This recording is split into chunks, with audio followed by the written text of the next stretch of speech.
ராமானுஜதயா பாத்திரம் ஞான வைராக்யபூஷணம் ஸ்ரீமத்வேங்கடநாதாரியம் வந்தே வேதாந்ததேசிகம். சீரொன்று தூப்புள் திருவேங்கடமுடையான் பாரொன்றச் சொன்ன பழமொழியுள் ஓரொன்று தானே யமயாதோ தாரணியில் வாழ்வார்க்கு வானேரப் போமலவும் வாழ்வு. வாழியருளாளர் வாழியணியத்திகிரி வாழி எதிராசன் வாசகத்தோர் வாழி சரணாகதி என்னும் சார்புடன் மற்றொன்றை அரணாகக் கொள்ளாதார் அன்பு. ஸ்ரீமதே பெருந்தேவி நாயிகா சமேத தேவராஜ பரபிரம்மனே நமஹ. ஆச்சரியமா மெய்விரதம் ஆன்மீகத்தினுடைய கடைசி 3 பாசுரங்கள் இந்த பிரபந்தத்தை தலை கட்டுறது அப்படின்னு இந்த பிரபந்தத்தை முடிக்கிறார் சுவாமி தேசிகன். அந்த கடைசி 3 பாசுரங்கள்ல இந்த பிரபந்தத்தினுடைய பெருமை, தேவப்பெருமாளுடையதான பெருமை, தன்னுடைய பெருமை, தனக்கு தேவப்பெருமாள் பண்ணினதான அனுகிரகம், அந்த அனுகிரகத்தினாலே தான் வேதாந்தாச்சாரியன் என்கிற அளவுக்கு உயர்ந்தது, இதையெல்லாம் சுவாமி ஆச்சரியமாக வெளியிடுகிறார் அப்படின்னு அனுபவிச்சுட்டு வந்தோம். அதற்கு சுவாமியினுடைய பெருமைகள், அதாவது ஆழ்வார்கள் எப்படி எம்பெருமானாலே மயர்வர மதிநலம் அருளப் பெற்றார்களோ அப்படி எம்பெருமானாலே குழப்பமில்லாத தெளிவான ஞானத்தை கொடுக்கப்பட்டதனாலேயே அவர்கள் எப்படி இருந்த இடத்தில் இருந்து கொண்டு ஸ்ரீவைகுண்டம், திருப்பார்கடல், எப்பப்பவோ நடந்த அவதாரங்கள், அந்த விஷயங்களையெல்லாம் கூட நேரில் பார்த்தது போல தங்களுடைய ஞானத்தினாலே கண்டு வேதம் சொல்லுவது போல சத்தியமாகவே வேதத்திற்கு சமானமான பாசுரங்களாக தமிழிலே பாடினார். அந்த மாதிரி தேவப்பெருமாளானவன் சுவாமி தேசிகனுக்கு மயர்வர மதிநலம் அருளினான். அதை கொண்டதோர் உயர் கூர்மதி அன்பினால் என்று தெரிவித்தார் சுவாமி தேசிகன். அதனாலதான் ஆழ்வார்களை போல சுவாமி தேசிகனுக்கு அப்படி ஒரு பக்தி, அப்படி ஒரு ஞானம், அப்படி ஒரு விசேஷமான சக்தி, அதையெல்லாம் கொண்டுதான் ஆழ்வார்களுக்கு சமானமாக சுவாமி தேசிகன் பிரபந்தம் பாடினார்னு பார்த்தோம். ஆழ்வார்களுடைய திவ்ய பிரபந்தம் அப்படின்னு பார்த்தா மொத்தம் 24 பிரபந்தங்கள். பெரியாழ்வார் திருமொழி 1, திருப்பாவை 2, நாச்சியார் திருமொழி 3 அப்படின்னு எண்ணிண்டே போனோமானா 12 ஆழ்வார்கள், அமுதனார், இவா 13 பேரோட பிரபந்தத்தையும் சேர்த்தா 24 பிரபந்தங்கள் வரும். ஆறிருவர் ஓரொருவர் அவர் தாம் செய்த துய்ய தமிழ் 24 அப்படின்னார் சுவாமி தேசிகன். அதே மாதிரி சுவாமி தேசிகனும் அதனுடைய சாரமா 24 பிரபந்தங்கள் பண்ணினார். நம்முடைய துரதிருஷ்டவசரத்தினாலே பந்து, கழல், அம்மானை, ஊசல், ஏசல் அப்படின்னு சொல்லக்கூடிய 5 பிரபந்தங்கள் திருவகேந்திரபுரம் தேவநாதன் விஷயமாக சுவாமி தேசிகன் பண்ணினது நமக்கு கிடைக்கல, நாம தொலைச்சிட்டோம். அது நம்மளுடையதான தௌர்பாகியம். ஆகையினாலே அந்த 24 பிரபந்தத்திலே 5 பிரபந்தத்தை கழித்தால் மீதம் இருக்கக்கூடிய 19 பிரபந்தங்கள் இப்போது நமக்கு கிடைக்கின்றன. நாம சேவிச்சுருக்கோம், அனுபவிச்சுருக்கோம். அந்த 19 பிரபந்தத்தோட கூட எம்பெருமானார் விஷயமாக அமுதனார் பாடிய ராமானுஜாதியை போல நம்முடைய சுவாமி விஷயமாக நயினாராச்சாரியார் பாடிய பிள்ளையந்தாதியை சேர்த்துக் கொண்டால் 19 1 20, இந்த 20 சேர்ந்து தேசிக பிரபந்தம் என்று பெயரிட்டிருக்கிறார்கள் பெரியவர்கள். இப்படி ஆச்சரியமா ஆழ்வார்களுக்கு சமானமா 24 பிரபந்தங்கள் பாடின ஆழ்வார்களுக்கு சமானமா 24 பிரபந்தங்கள் பாடினர். அந்த 4000 திவ்ய பிரபந்தத்துக்கு சுவாமி தேசிகனுடைய பிரபந்தம்னு சொல்லக்கூடியது அப்படியே சாரமானது. அது வேற இது வேறன்றது கிடையாது. 4000 திவ்ய பிரபந்தத்தையும் தேசிக பிரபந்தத்தையும் பலமுறை மூலத்தை சேவிச்சவாளுக்கும், பலமுறை அதனுடைய அர்த்தங்களை எல்லாம் வாசிச்சவாளுக்கும், அல்லது பலமுறை அதனுடைய அர்த்தங்களை எல்லாம் உபன்யாசத்திலோ காலக்ஷேபத்திலோ கேட்டு அனுபவித்தவர்களுக்கும் 4000 திவ்ய பிரபந்தத்தினுடைய சாரம்தான் தேசிக பிரபந்தம் அப்படின்றது நன்னா தெரியும். இதுவரைக்கும் தெரியலன்னாலும் தப்பில்லை, இனிமேல் தெரிஞ்சுக்கிறதுக்கும் முயற்சி பண்ணலாம், தப்பில்லை. எப்படி சாரம் அப்படின்னா பல விதங்கள்ல சொல்லிட்டு போலாம். உதாரணமா 4000த்தினுடைய சாரம் அப்படின்னா 4000த்துக்கு ஒரு 10% சாரம்னு வச்சுண்டா 4000 பாசுரங்கள்ல சொன்ன வேதத்தினுடைய சாரத்தை இவர் 405 பாசுரங்களில் தெரிவித்து விட்டார். தேசிக பிரபந்தம்னு இப்ப வச்சுருக்கிற 20 பிரபந்தங்கள் பிள்ளையந்தாதியோட சேர்த்து 425, பிள்ளையந்தாதி 20 பாசுரத்தை கழிச்சுட்டோமானா 405. 4000த்துக்கு மோரோவர் 10% சொல்ற மாதிரி அதனுடைய சாரம் இது. 1/10 அப்படி சாரமா கொடுக்கிறார் அப்படின்னு அளவினால சாரம். சரி, அளவனால மட்டும்தான் சாரமா? 24 பிரபந்தங்கள் பாடினார் அப்படின்றது மட்டும்தான் விஷயமா அப்படின்னு பார்த்தா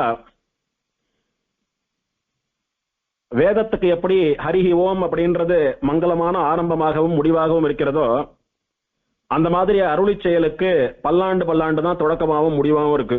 வேதத்துக்கு ஓம் என்னுவது போல் உள்ளதுக்கெல்லாம் சுருக்காய் தான் மங்களமாதலால் அப்படின்னு மணவாள மாமுனிகள் கொண்டாடினார் திருப்பல்லாண்டு.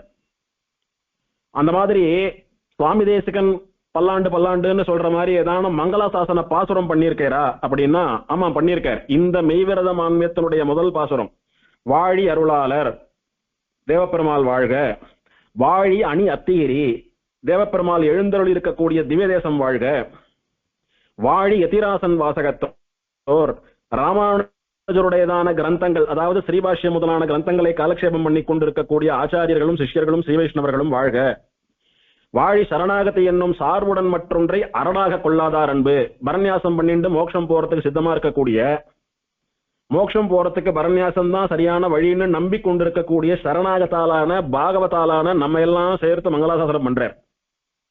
பெருமாளை மங்களாசாசனம் பண்ணி எடுத்து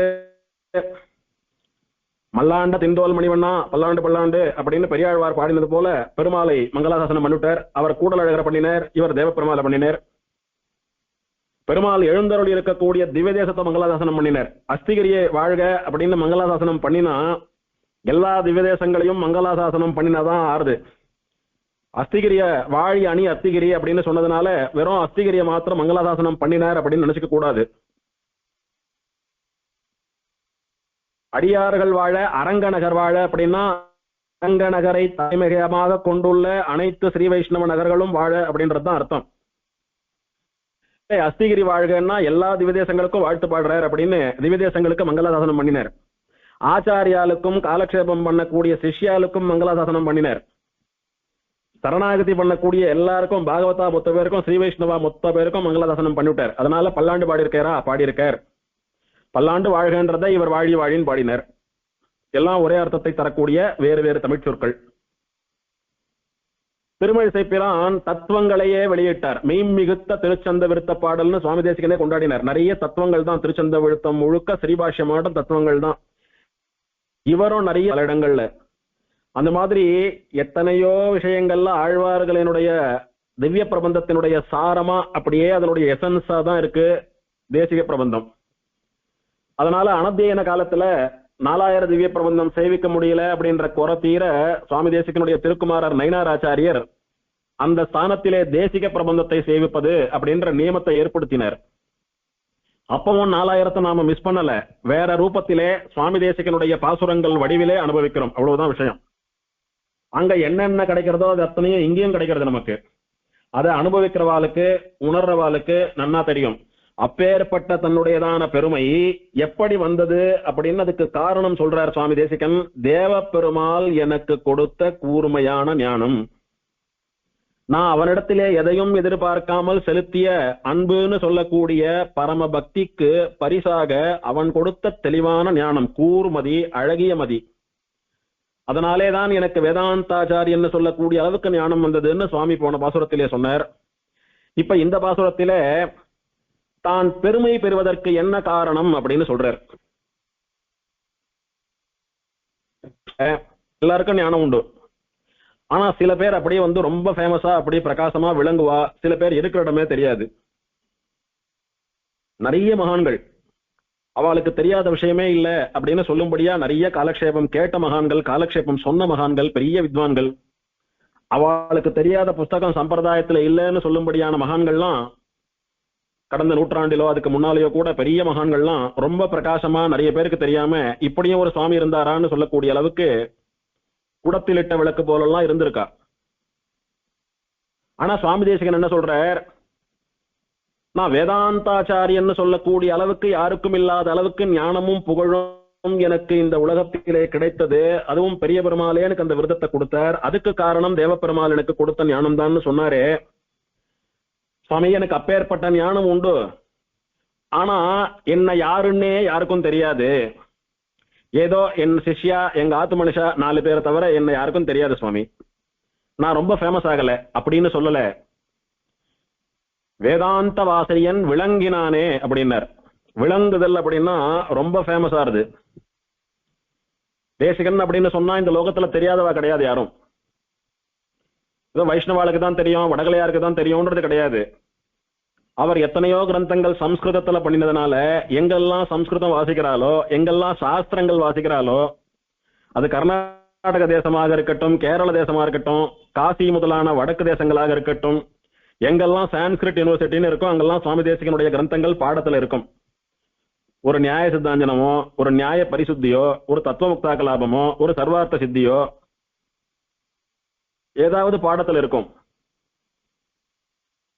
வடகலையாரோ, தெங்கலையாரோ, வைஷ்ணவாலோ, ஸ்மார்த்தாலோ, மாத்வாலோ ஞானானந்தமயம் தேவம் அப்படின்னு ஏக்ரீவ ஸ்தோத்திரத்தை குழந்தைக்கு சொல்லிக் கொடுக்காதவா இருக்க மாட்டா.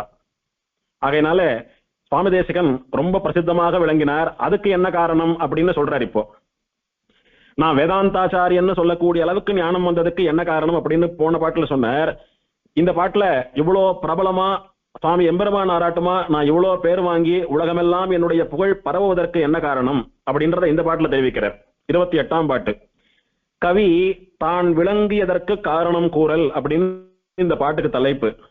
இங்க கவின்னு சொல்லக்கூடியவர் இந்த எழுதிய தேசிகன். அவர் பெருமை அடைந்ததற்கு, பிரபலம் அடைந்ததற்கு, 8 திக்கும் அவருடைய புகழ் பரவியதற்கு என்ன காரணம் என்பதை இந்த பாட்டில் தெரிவிக்கிறார். உய் விரதம் ஒன்றின்றி அடைந்தார் உய்ய ஒரு விரதம் தான் கொண்ட உயர்ந்த மாலை செய்விரதம் ஒன்றாலும் தெளியகில்லா சிந்தையினால் திசை படைத்த திசைமுகன் தான் பொய் விரத நிலமெல்லாம் போயே மீண்டு புகழிதுவே புண்ணியத்துக்கென்று சேர்ந்த மெய்விரதனன் நிலத்துமேன்மையேத்தி வேதாந்தவாசிரியன் விளங்கினானே. வேதாந்தவாசிரியன் விளங்கினானே. வேதாந்தாச்சாரியன் சொல்லக்கூடிய சுவாமி தேசிகன் தன்னுடைய பெயர் அப்படியே தமிழ் படுத்துறார். ஆச்சாரியன் என்பதற்கு ஆசிரியன் மாத்திட்டார். ஆசிரியர்னா என்ன அர்த்தம் சுவாமி? ஆசு அப்படின்னா ஐயம், சந்தேகம்னு அர்த்தம். இரியர் அப்படின்னா இல்லாமல் பண்ணுபவர்னு அர்த்தம். ஆசிரியர் அப்படின்னா மாணவர்களுக்கு ஏற்படக்கூடிய சந்தேகத்தை இல்லாமல் பண்ணுபவர். அவளுக்கு அந்த சந்தேகமே அடுத்த முறை வரக்கூடாது. அப்படி ஒரு தெளிவை ஏற்படுத்தி அவளுடைய அஜ்ஞானத்தை நீக்கி நல்ல ஞானத்தை தரக்கூடியவருக்கு சம்ஸ்கிருதத்திலே ஆச்சாரியன் அப்படின்னும் தமிழ்ல ஆசிரியன்னும் பேரு. சுவாமி எதுல ஆசிரியன், எந்த சப்ஜெக்ட்ல ஆசிரியன் அப்படின்னா அவருக்கு தெரியாத சப்ஜெக்டே இல்லை. திருமழிசை பிரான் சொன்னார், சாக்கியம் கற்றோம், சமன் கற்றோம், சங்கரனார் இயற்றிய ஆகம நூல் ஆராய்ந்தோம் அப்படின்னு சொல்லிட்டே போனார் தனக்கு என்னென்னலாம் தெரியும் அப்படின்னு. அந்த மாதிரி சுவாமி தேசிகனுக்கு தெரியாத விஷயம் கிடையாது. தர்க்க சாஸ்திரத்துல சுவாமி ஆட்டமா ஒரு பெரிய பண்டிதர் கிடையாது. சுவாமியே ஒரு இடத்துல சாதிக்கிறார், நம்முடைய தர்க்க பாண்டித்யத்தினாலே சர்வத்தையும் சாதிக்கலாமாயிருக்க செய்தேயிரே நாம் பிரமாண சரணராய் போருவது அப்படின்னு சுவாமியினுடைய வாக்கியம் இது, அவருடைய ஸ்டேட்மெண்ட் இது. தர்க்க சாஸ்திரம்னு சொல்லக்கூடியது அதுல நல்ல பண்டிதாலா நீச்சல் போடக்கூடியவா இருக்குன்னு சொல்லக்கூடிய விஷயத்தை இல்லைன்னு பண்ணிவிடலாம். அவ இல்லைன்னு சொல்லக்கூடிய விஷயத்தை இருக்குன்னு ஸ்தாபிச்சுடலாம். அதுதான் தர்க்கத்தினுடைய பெருமை. தர்க்கம் பண்ணி என்ன பண்ண போறாங்கோ? இல்லாத விஷயத்தை இருக்குன்னு நிரூபிக்கலாம். இருக்குன்ற விஷயத்த இல்லைன்னு ஊதி தள்ளுறதுன்னு சொல்றாளோ இல்லையோ, ஒண்ணுமே இல்லாம அசால்ட்டா அப்படி ஊதி தள்ளுறாரு அந்த சுவாமின்றாலோ இல்லையோ, அந்த மாதிரி பண்ணிவிடலாம். அது தர்க்கத்தினுடைய ஒரு பெருமை அது. ஆனா எல்லாம் வார்த்தை ஜாலமா, டைம் பார் எனக்கு தர்க்கம் தெரியும், நான் எத்தனை தூரம் இல்லாத விஷயத்தெல்லாம் இருக்குன்னு சாதிக்கிறேன் பார், இருக்கிற விஷயத்தெல்லாம் இல்லைன்னு சொல்லி அப்படி ஊதி தள்ளுறேன் பார் அப்படின்னு டைம் பாஸ் பண்ணிட்டு ஒரு வேடிக்கையா, ஒரு விளையாட்டா, ஒரு பொழுதுபோக்கா சுவாமி என்னைக்குமே இதை பண்ணதில்லை. சுவாமின்னு இல்லை, நம்ம பெரியவா யாருமே இதை பண்ண மாட்டா, நம்ம ஆச்சாரியால் யாரும் அதை பண்ணவே மாட்டா. அப்புறம் எதுக்கு சுவாமி தர்க்கம் இவாளுக்கு அப்படின்னா, தர்க்கத்துல நல்ல ஞானம் ஏற்பட்டா வேதாந்தத்திற்கு அது நல்ல அடித்தளம், ஃபவுண்டேஷன். அது எப்படி ஸ்கூல்ல நன்னா வாசிச்சா மேல காலேஜுக்கு யூஸ் ஆகுதுன்னு சொல்றோமோ, சுவாமி எப்படியும் காலேஜ்ல என்ன வாசிக்கிறோமோ அதை வச்சுதான் வேலை பண்ண போறோம். எதுக்கு ஸ்கூல்ல எல்லாம் வாசிச்சுண்டு ஃபார்மாலிட்டிக்கு ஒரு 35 மார்க் எடுத்து பாஸ் பண்ணினா போறாதா அப்படின்னா அப்படி இல்லை. எதை வாசிச்சாலும் நன்னா தெளிவா வாசிச்சாதான் மதி பிரகாசமா இருக்கும். நாளைக்கு வாசிக்க போற எல்லாத்துக்கும் இது ஒரு விதை போல, ஒரு ஃபவுண்டேஷன் போல இருக்குன்னு சொல்றோமே, அந்த மாதிரி வேதாந்த நன்னா புரியணும் அப்படின்னா தர்க்கம், வியாக்கரணம் முதலான சாமானிய சாஸ்திரங்கள் நன்னா புரியணும். அது புரிஞ்சாதான் இது நன்னா புரியும். அதாவது இந்த சாமானிய சாஸ்திரங்கள்லாம் தெரிஞ்சுக்காமையே வேதாந்த காலக்ஷேபம் பண்ணக்கூடியது அப்படின்றது சுவர் இல்லாமல் சித்திரம் வரைவது போல அப்படின்னு பெரியவா பரிகாசம் பண்ணுவா. அதனால முதல்ல இந்த சாமானிய சாஸ்திரங்களை தெரிஞ்சுக்கணும். அதுக்கப்புறமா அதை கொண்டு வேதாந்த சாஸ்திரத்துக்கு அர்த்தம் தெரிஞ்சுண்டா, அதாவது ஸ்ரீபாஷ்யம் முதலான காலக்ஷேபங்கள், கீதா பாஷ்யம் முதலான காலக்ஷேபங்கள் எல்லாம் பண்ணினா அப்போ ரொம்ப நன்னா புரியும். இப்ப சுவாமி காலக்ஷேபம் சாதிச்சுட்டே இருக்கிறச்ச இந்த நியாயத்தினால இதை பண்றேன், அந்த நியாயத்தினால அதை பண்றேன் அப்படின்னு சொல்றாருன்னு வச்சுக்கலாம். இது என்ன சுவாமி ஏதோ நியாயங்கள்லாம் சொல்லிட்டே வராரு, நமக்கு ஒன்றும் புரியலையே அப்படின்னு ஒருத்தன் யோசிக்கிறான் அப்படின்னா, அப்ப அவனால மேல அந்த விஷயத்தை புரிஞ்சுக்கிறது கஷ்டம். அதுக்கு அடிப்படையான ஒரு தர்க்கசாஸ்திர ஞானமும் வியாக்கரண சாஸ்திர ஞானமும் இருந்தால் அப்ப அவனால சுலபமா வேதாந்த விஷயங்கள் எல்லாம் புரிஞ்சுக்க முடியும்ன்றதுக்காக முதல்ல இந்த சாஸ்திரங்களை எல்லாம் படிக்கணும்ன்றது. அதனால தர்க்க சாஸ்திரத்துல நன்னா நீச்சல் போடுறவாளாலதான் வேதாந்த சாஸ்திரத்துல கரை காண முடியும். இந்த தர்க்கம்னு சொல்லக்கூடியது நல்ல நீச்சல் பயிற்சி மாதிரி. எதுக்குன்னா வேதாந்தம்னு சொல்லக்கூடிய சமுத்திரத்துல நீந்துவதற்கு. நீச்சல் தெரியாதவனை கொண்டு போய் சமுத்திரத்துல போட்டா என்ன பண்ணுவான் பாவம். அந்த மாதிரிதான் தர்க்கம் தெரியாதவன் வேதாந்தம் கத்துக்கிறேன்னு போனான். ஆனா சுவாமி நம்முடைய தர்க்க பாண்டித்யத்தினாலே சர்வத்தையும் சாதிக்கலாம் அப்படின்னு சொல்லி அவரே ஸ்டேட்மெண்ட் கொடுத்தார். அப்பேற்பட்ட தர்க்க சிம்மம் சுவாமி. சுவாமி என்ன சொல்றோம் நாமோ, கவிதார்க்கிக சிம்மம்னு சொல்றோம். அது ரெண்டு விதமான அர்த்தம் அதற்கு. கவி சிம்மம் பிளஸ் தார்க்கிக சிம்மம். தார்க்கிக சிம்மம் அப்படின்னா தர்க்கசாஸ்திரத்திலே சிங்கம்னு அர்த்தம். கவி சிம்மம் அப்படின்னா கவிதை எழுதுறது.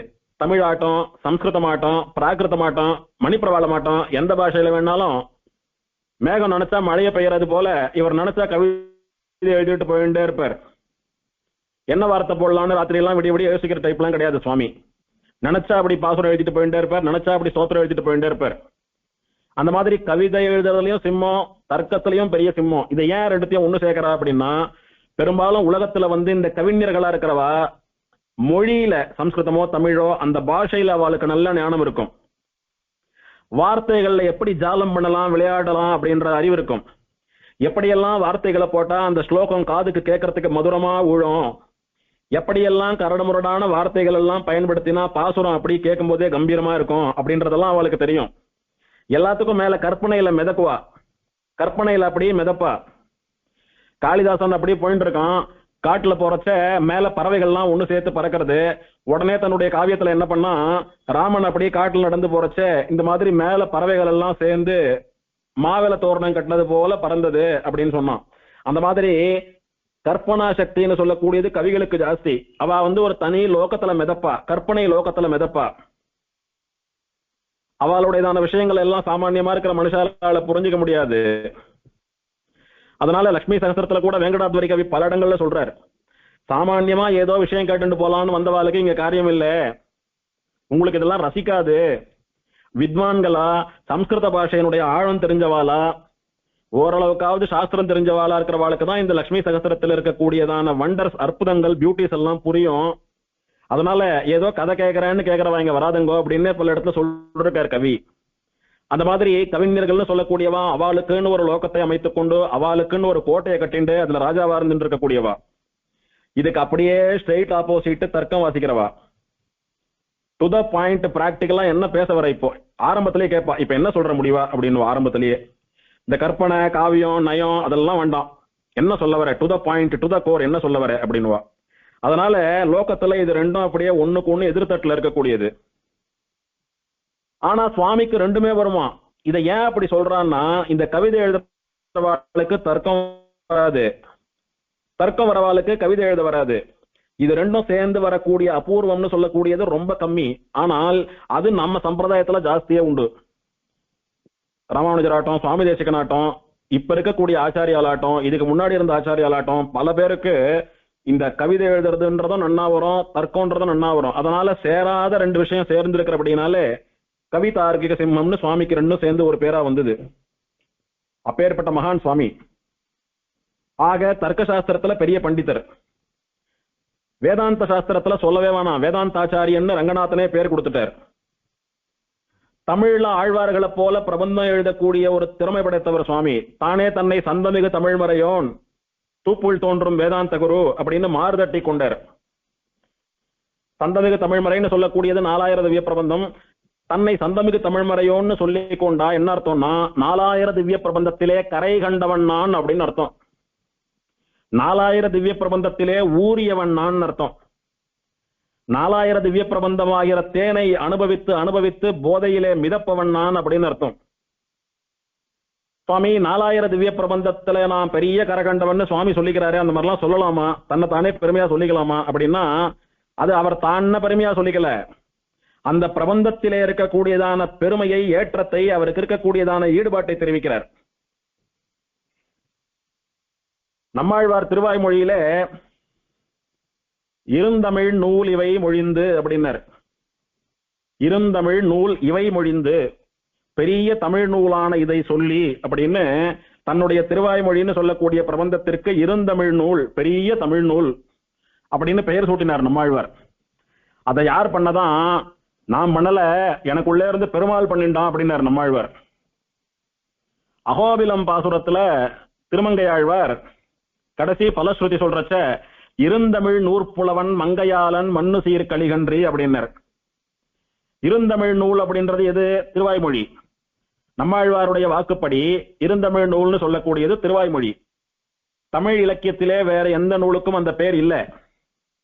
அப்போ திருமங்கையாழ்வார் தன்னை பத்தி பெருமையா சொல்லிக்கிறச்ச இருந்தமிழ் நூற்புலவன் சொல்றாருன்னா என்ன அர்த்தம்? நான் திருவாய்மொழியிலே கரை கண்டவன், நான் திருவாய்மொழி புலவன்.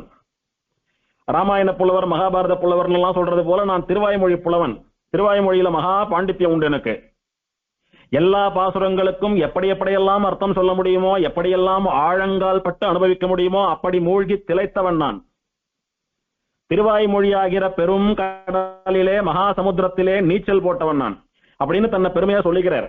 அதனாலதான் மணவாள மாமுனிகள் சாதிக்கிறச்ச மாறன் பணித்த தமிழ்மறைக்கு மங்கையர்கோன் ஆரங்கம் கூற அவதரித்த வீருடைய கார்த்திகையில் கார்த்திகைனால் அப்படின்னு பாடினார்.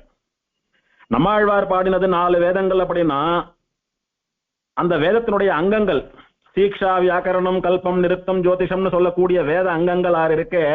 அது எதுன்னா திருமங்கையாழ்வாருடையதான பிரபந்தங்கள் 6. அமரவோர் அங்கமாறும் வேதம் போர் 4 ஓதி அப்படின்னார் திருமாலையில. அந்த அமரவோர் அங்கம் 6, வேதத்தினுடைய அங்கங்கள் 6. இந்த 6 அங்கங்களையும் நன்னா தெரிஞ்சின்றவனுக்கு வேதத்துல நல்லா நீச்சல் போட முடியும். வேதத்தினுடைய அர்த்தங்கள் ரொம்ப சுலபமா புரியும். அப்போ திருவாய்மொழி முதலான 4 பிரபந்தங்கள் நன்னா புரியணும் அப்படின்னா பெரிய திருமொழி முதலான 6 பிரபந்தங்கள் தெரிஞ்சிருக்கணும்ன்றது அர்த்தம் அதற்கு. அப்போ இருந்தமிழ் நூலான திருவாய்மொழியில் நான் புலவன் என்று கலியன் சொல்லிக் கொள்வதைப் போல நம்முடைய சுவாமி தேசிகன் தன்னை சந்தமிகு தமிழ்மறையோன் என்று மார்தட்டிக் கொள்வதில் பெருமையடைகிறார். இத்தனைக்கும் சுவாமி தேசிகனுடைய ஸ்வசாக்கை, அவர் எந்த குலத்திலே அவதாரம் பண்ணினார், அவர் எந்த வேதத்தை சொல்லக்கூடிய குலத்திலே பிறந்தார் அப்படின்னா கிருஷ்ண யஜுர்வேதம். பெரும்பாலான 90% ஸ்ரீ வைஷ்ணவர்கள் சசாகையான கிருஷ்ண யஜுர்வேதம் தான் சாமிக்கும் சசாக. அப்படி இருந்தாலும் சுவாமி தேசிகன் தன்னை சந்தமிகு தமிழ்மறையோன், திரமிட வேத சாக்காத்தியாயி, அதாவது சுவாமி நீங்க எந்த வேதம், எந்த சாக்க வேதம் அத்தியனம் பண்றீங்க, கிருஷ்ண யஜுர்வேதமா, சுக்ல யஜுர்வேதமா, அதர்வண வேதமா, சாம வேதமான்னு கேட்டா நான் திரமிட வேதம், நான் தமிழ்மறையை அத்தியனம் பண்ணினவன் பெருமையா சொல்றாரு சுவாமி. அதுக்காக சுவாமிக்கு சம்ஸ்கிருதத்துல இருக்கக்கூடிய யஜுர்வேதம் தெரியாதுன்னு அர்த்தம் இல்ல. அதெல்லாம் 20 வயசுக்குள்ளேயே முடிச்சுட்டார் சுவாமி. இந்த திவ்ய பிரபந்தம், அருளி செயல், ஸ்தோத்திர பாடங்கள் என்னென்ன இருக்கோ அத்தனையும் முடிச்சுட்டார். சாஸ்திரங்கள்ல இருந்து, காலக்ஷேபங்கள்ல இருந்து, விம்சத்யப்தே விஸ்ருத நானாவித வித்யான்னு எல்லாம் முடிச்சா எடுத்து சுவாமி. ஆனாலும் எனக்கு இத்தனை தெரிஞ்சாலும் நான் என்னை எப்படி ரெப்ரசன்ட் பண்ணிக்கிறதுல பெருமை அடைகிறேன் அப்படின்னா சந்தமிகு தமிழ்மறையோன்னு சொல்லிக்கிறதுல தான் நான் பெருமைப்படுறேன். அதுக்கு என்ன காரணம் தெரியுமா? என்று இவர்கள் மகிழ்ந்து பாடும் செய்ய தமிழ் மாலைகள் நாம் தெளிய ஓதி தெளியாத மறைநிலங்கள் தெளிகின்றோமே. வேதாந்தாச்சாரியன்னு பட்டம் வாங்கிட்டேன், ஆனா வேதத்திலே பல விஷயங்கள் புரியல. வேதம் இப்படியும் சொல்றது அப்படியும் சொல்றது குழம்புமா இருக்கு எனக்கு. அதுக்கெல்லாம் எனக்கு தெளிவு எங்க கிடைச்சதுன்னா ஆழ்வார்களுடையதான அருளி செயல்ல கிடைச்சது. ஏன்னா நறுக்கு தெரித்தார் போலே தெல்ல தெளிவா டிரான்ஸ்பரண்டா சொல்றா விஷயங்களை எல்லாம், குழப்பவே இல்லை, சாரமான விஷயங்களை தான் சொல்றா. என்ன தெரிஞ்சுக்கணுமோ அதுதான் சொல்ற ஆழ்வார்கள். அதனால எனக்கு வேத வேதாந்தங்கள்ல எங்கெல்லாம் சந்தேகம் ஏற்பட்டதோ அதெல்லாம் ஆழ்வார்களுடைய அருள் செயல்ல தீர்ந்து போயிடுது எனக்கு அப்படின்னார் சுவாமி தேசிகன். அப்படி சந்தமிகு தமிழ்மறையோன்னு சொல்லக்கூடிய அளவுக்கு அருள் செயல்ல ஞானம் சுவாமிக்கு. சுவாமிக்கு தெரியாத விஷயமே கிடையாது. பூகோள நிர்ணயம் அப்படின்னு கூட ஜாகிரபி விஷயமா சுவாமி ஒரு கிரந்தம் பண்ணியிருக்கார். இதுக்கு மேல என்ன வேணும்? அவர் கையால கிணறு கட்டினார், அவர் கையால ஒரு திருமாளிகை ஆண் நிர்மாணம் பண்ணினார், அவர் கையால ஒரு விக்கிரகம் பண்ணினார். சர்வதந்திர சுதந்திரர், எல்லா கலைகளிலும் வல்லவர், சகல கலா வல்லவர் என்ற பட்டத்தை எல்லாம் பெற்றார் சுவாமி. என்ன பெருமை இல்லை அவருக்கு? இப்படி இவர் விளங்குகிறார் அப்படின்னா ரொம்ப ஃபேமஸா பிரகாசிக்கிறார் சுவாமி. இந்த லோகத்திலே, இந்த சம்பிரதாயத்திலே எத்தனை ஆச்சாரியால் இருந்தாலும் சுவாமி தேசிகன்னா ஒரு தனி இடம் தான். அதையே ஒரு நாள் உபன்யாசமா வச்சு சொல்லிட்டே போலாம். எல்லா ஆச்சாரியர்கள் இருக்கா, அதாவது சுவாமி தேசிகனுக்கு முன்னாடி எத்தனையோ பேர் இருக்கா, பின்னாடி எத்தனையோ பேர் இருக்கா. ஆனா இவருக்கு மட்டும் என்ன அப்படி ஒரு பெருமை? சுவாமி தேசிகன் சுவாமி தேசிகன் சுவாமி தேசிகன் நம்ம எல்லாம் அப்படியே அடிச்சுக்கிறோமே. என்ன அப்படி சுவாமி தேசிகனுக்கு பெருமைன்னு கேட்டா அதையே ஆச்சரியமா ஒரு உபன்யாசமா சொல்லிட்டு போலாம். அவ்வளவு பெருமை படைத்தவர் சுவாமி தேசிகன். அப்படி இவர் பெருமையோடு ரொம்ப பிரசித்தமா இருக்காரு அன்னையில இருந்து இன்னைக்கு வரைக்கும்.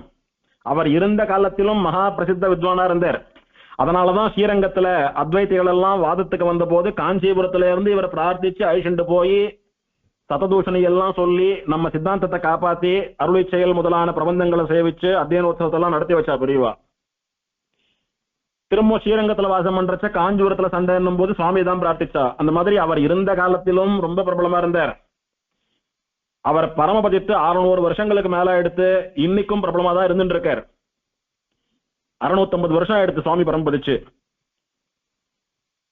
இந்த லோகம்ன்றது இருக்கிற வரைக்கும், பிரளயம்ன்றது வர வரைக்கும் சுவாமி அப்படி விளங்கி கொண்டுதான் இருப்பார். நாளுக்கு நாள் அவருடைய பெருமை பிரகாசமா விளங்கி கொண்டுதான் இருக்கும்.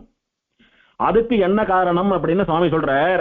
மெய் விரத நன்னிலத்து மேன்மையேத்தி வேதாந்த வாசிரியன் விளங்கினானே. மெய் விரத நன்னிலத்து மேன்மை, சத்தியவிரத கஷேத்திரம்னு சொல்லக்கூடிய உத்தமமான கஷேத்திரம் இருக்கிறதே காஞ்சிபுரம், அதனுடைய உத்கிருஷ்டம், அதனுடைய பெருமையை சொல்லி, அதனுடைய பெருமையை ஸ்தோத்திரம் பண்ணி, அதனுடைய பெருமையை புகழ்ந்து, அதனுடைய பெருமையை போற்றி, அதனுடைய பெருமையை வாழ்த்தி வேதாந்த வாசரியன்னு சொல்லக்கூடிய நான் விளங்கினேன். ஏத்துதல் அப்படின்னா ஸ்தோத்திரம் பண்றது, வாழ்த்துறது, போற்றுறது, பிரைஸ் பண்றது. இவர் இவ்வளவு ஃபேமஸ் ஆகிறதுக்கு என்ன காரணமா? தேவப்பெருமாளுடையதான ஸ்தல புராணத்தை பாடினதுதான் காரணமா. ஒரு திவதேசத்தை பாடுவது, அந்த திவதேசத்தினுடைய பெருமையை சொல்வது, அந்த எம்பெருமானுடைய பெருமையை சொல்வது, இதெல்லாம் ஒருத்தரை எவ்வளவு தூரம் பிரசித்தரா ஆக்குறது பாருங்க அப்படின்னு நமக்கெல்லாம் சுவாமி ஒரு பிரத்யக்ஷ உதாரணமா இருக்கார். உய் விரதம் ஒன்றின்றி அடைந்தார் உய்ய ஒரு விரதம் தான் கொண்ட உயர்ந்த மாலை அப்படின்னு தேவப்பெருமாளுடைய பெருமையை சொன்னார். செய்விரதம் ஒன்றாலும் தெளியகில்லா சிந்தையினால் திசை படைத்த திசைமுகன் தான் அப்படின்னு பிரம்மா பல முயற்சிகள் பண்ணியும் தோத்து போய் கடைசியில வருத்தப்பட்டு இங்க வந்து கையை பசஞ்சுட்டு நின்னுத சொல்றார். பொய் விரத நிலமெல்லாம் போயே மீண்டு புகழிதுவே புண்ணியத்துக்கென்று சேர்த்த மெய் விரத நன்னிலம் அப்படின்னு எங்க போயும் தன்னுடைய கஷ்டம் தீர முடியாத பிரம்மா இங்க வந்துதான் தன்னுடைய கஷ்டம் தீர பெற்றான் அப்படின்னு இந்த கஷேத்திரத்தினுடைய பெருமையை சொல்றார். மெய் விரத நன்னிலத்து மேன்மையேத்தி வேதாந்த வாசிரியன் விளங்கினானே. இப்படி பிரம்மாவினுடைய கஷ்டத்தையே தீர்த்து வைத்ததான இந்த காஞ்சிபுரத்தினுடைய பெருமையை பாடி நான் விளங்குகிறேன், நான் பிரகாசிக்கிறேன், நான் பெரும் புகழுக்குரியவனாக ஆனேன் அப்படின்னு சுவாமி இங்கே ஸ்டேட்மெண்ட் கொடுக்கிறார் நமக்கெல்லாம்.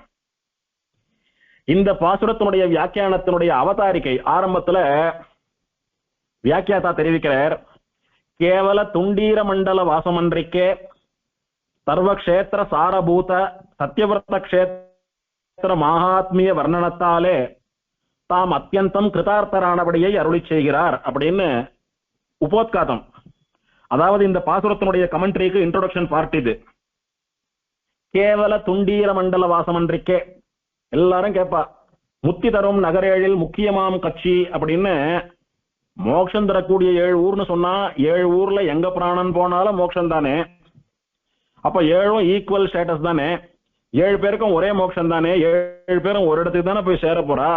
அப்படி இருக்கும்போது இவர் முக்கியமான கட்சின்னு இவர் ஊரை மட்டும் பெருமையா சொல்லிக்கிறார். அதுக்கு என்ன காரணம் அப்படின்னா இவர் பிறந்த ஊரு, வேற என்ன காரணம் அப்படின்னு சுவாமியை குறை சொல்றவா இன்னைக்கும் உண்டு. சுவாமி பிறந்த ஊரு, சுவாமி வாழ்ந்த ஊரு, சுவாமிக்கு காஞ்சிபுரம்னா பிராணன், எங்க இருந்தாலும் தேவப்பெருமாளே நினைச்சிட்டு இருந்தார். காஞ்சிபுரத்துலதான் அவருடைய பிராணன் சுத்தின்னு இருந்தது. அதனால தனக்கு பிடிச்ச ஊர்னு தன் அபிமானம் தோற்ற சுவாபிமானத்தினாலே தெரிவிக்கிறார் அப்படின்னு இன்னைக்கும் சுவாமி விஷயத்துல அபசாரப்படுறவா நிறைய உண்டு. ஆனா அப்படி இல்ல. அடியன் இந்த அத்திகிரி திவதேச வைபவம் முதல் உபன்யாசத்திலே சொன்னேன். அடியன் முத்தி தரும் நகரேழில் முக்கியமாம் கட்சின்னு சொன்னதுக்கு என்ன காரணம் அப்படின்னு அந்த பாட்டினுடைய வியாக்கியானத்தை சொன்னேன். மற்ற ஊர்ல எல்லாம் பெருமாள் விபவாவதாரமா வந்தார், கொஞ்ச காலம் இருந்தார், போயிட்டார். ஆனா இந்த ஊருக்கு வரச்சையே காலாகாலத்துக்கும் ஸ்திரமா தங்கி இருந்து எல்லாருக்கும் மோட்சம் தரணும்னு வந்து இன்னும் நின்றுட்டு இருக்கார் பெருமாள், நாளைக்கும் நிப்பாருன்றதுதான் காரணம் அப்படின்னு பிரம்மாண்ட புராணமே தெரிவித்தது. எப்படியானா ஸ்ரீவைகுண்டத்துல நியத்தவாசம் பண்றானோ, எப்படியானா சூரிய மண்டலத்துல நியத்தவாசம் பண்றானோ, எப்படியானா திருப்பார்கடல்ல நியத்தவாசம் பண்றானோ, அந்த மாதிரி அஸ்திகிரி மலை மேலையும் சத்தியவரத கஷேத்திரத்திலையும் நியத்தவாசம் பண்றான் அப்படின்னு ஒரு திருமலையை போல, ஒரு ஸ்ரீரங்கத்தை போல, ஒரு வைகுண்டத்தை போல சமானமாக சொல்லப்பட்ட இடம் காஞ்சிபுரம். புராணத்திலேயே சுவாமி தேசிகன் காலம் எங்கே, புராண காலம் எங்கே? சுவாமிக்கு தான் காஞ்சிபுரம் சொந்த ஊர், அதனால தன் அபிமானம். புராணத்துக்கு என்ன காஞ்சிபுரத்து மேல அபிமானம்? புராணம் என்ன காஞ்சிபுரத்துல இருந்தா பிறந்தது? அதனால சுவாமியை குறை சொல்லணும்ன்றவா எப்படியான சொல்லிட்டு போவா, அது வேற விஷயம். ஆனா சுவாமி ஆச்சரியமா சாட்சது முக்கியமான கட்சின்னு தேவப்பெருமாளுடையதான சம்பந்தத்தினாலே மத்த முக்தி கஷேத்திரங்களை விட காஞ்சிபுரத்துக்கு வசதி அதிகம்னு சாட்சார்.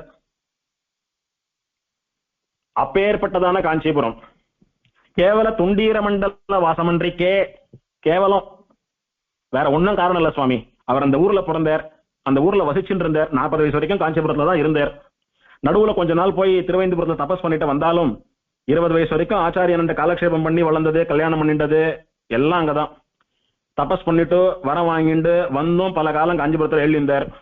அதனால ரொம்ப நாள் தான் வாசம் பண்ணின ஊரு. இப்ப நாம கூட ஏதோ உத்தியோகம் படிக்கிறோம், அது எதுன்னு ஒரு 3 வருஷம் 5 வருஷம் சேர்ந்த மாதிரி ஒரு ஊர்ல தங்கிட்டாலே அந்த ஊர் மேல ஒரு அபிமானம் வரதோ இல்லையோ. வார்த்தைக்கு வார்த்தை எங்க ஊர்னு சொல்றோம், எப்பயாவது அந்த ஊருக்கு போறச்ச பழசெல்லாம் நினைச்சு பாக்குறோம். அந்த மாதிரி 40 வருஷ காலம் காஞ்சிபுரத்துல வாழ்ந்தார். அதனால கேவல துண்டீர மண்டல வாசம், அந்த ஊர் மேல இருக்கக்கூடிய அபிமானம் தான் சுவாமி இவ்வளவு பாடினத்துக்கு காரணம், வேற ஒண்ணும் இல்லை. எல்லாரும் கேக்குறா, சுவாமி எத்தனையோ திவ்யதேசங்கள் இருக்க, எத்தனையோ கஷேத்திரங்கள் இருக்க, எந்த ஊருடைய ஸ்தல புராணத்தையும் நீர் பாடலையே சுவாமி, காஞ்சிபுரத்துக்கு மாத்திரம் 29 பாசுரம் பாடினாங்களே அப்படின்னு கேட்டா, ஆமா எங்க ஊரு, நான் அங்க பிறந்தேன், நான் வளர்ந்தேன், அதனால பாடினேன் அப்படின்னு சுவாமி தேசிகன் சொல்றதா நினைச்சுக்காதீங்கோ. கேவல துண்டீர மண்டல வாசம் அன்றிக்கே. அப்புறம் எதுக்கு பாடினார்? சர்வ கஷேத்திர சாரபூத சத்தியவிரத கஷேத்திர மகாத்மிய வர்ணனத்தாலே, எல்லா கஷேத்திரங்களிலும் வசித்தால் என்ன பலன் கிடைக்குமோ அத்தனை பலன்களையும் தரக்கூடிய ஒரே கஷேத்திரம் காஞ்சிபுரம். அதனுடைய பெருமையை வர்ணிப்பதற்கு தனக்கு பெரும் பாக்கியம் அப்படின்னு நினைச்சுண்டு, எனக்கு கவிதை எழுத தெரியும் அப்படின்றதனுடைய பயனா நான் எதை நினைக்கிறேன் அப்படின்னா, காஞ்சிபுரத்தினுடைய ஸ்தல புராணத்தை கவிதையா எழுதினதுதான் நான் பயனா நினைக்கிறேன். சுவாமி ஆச்சரியமா நீங்க பாசுரங்கள்லாம் எழுதுறீங்களே, இதனால என்ன சாதிச்சீங்க அப்படின்னா, ஏன் தேவ பெருமாள் விஷயமா பாசுரம் எழுதியிருக்கேன், ஏன் காஞ்சிபுரம் விஷயமா பாசுரம் எழுதியிருக்கேன், இதுக்கு மேல நான் கவிதை எழுத கத்துன்றதுக்கு என்ன பிரயோஜனம் போகணும், என்ன லாபம் போகணும்னு சொல்றது போல சுவாமி இங்க பெருமையா சொல்றார். சர்வ கஷேத்திர சாரபூத சத்தியவிரத கஷேத்திர மகாத்மியம். எந்த ஊர்ல கிடைக்காத விஷயங்களும் காஞ்சிபுரத்துல கிடைச்சிடுறது. ஸ்தல புராணத்தை அனுபவிக்கும் போது என்ன பார்த்தோம்?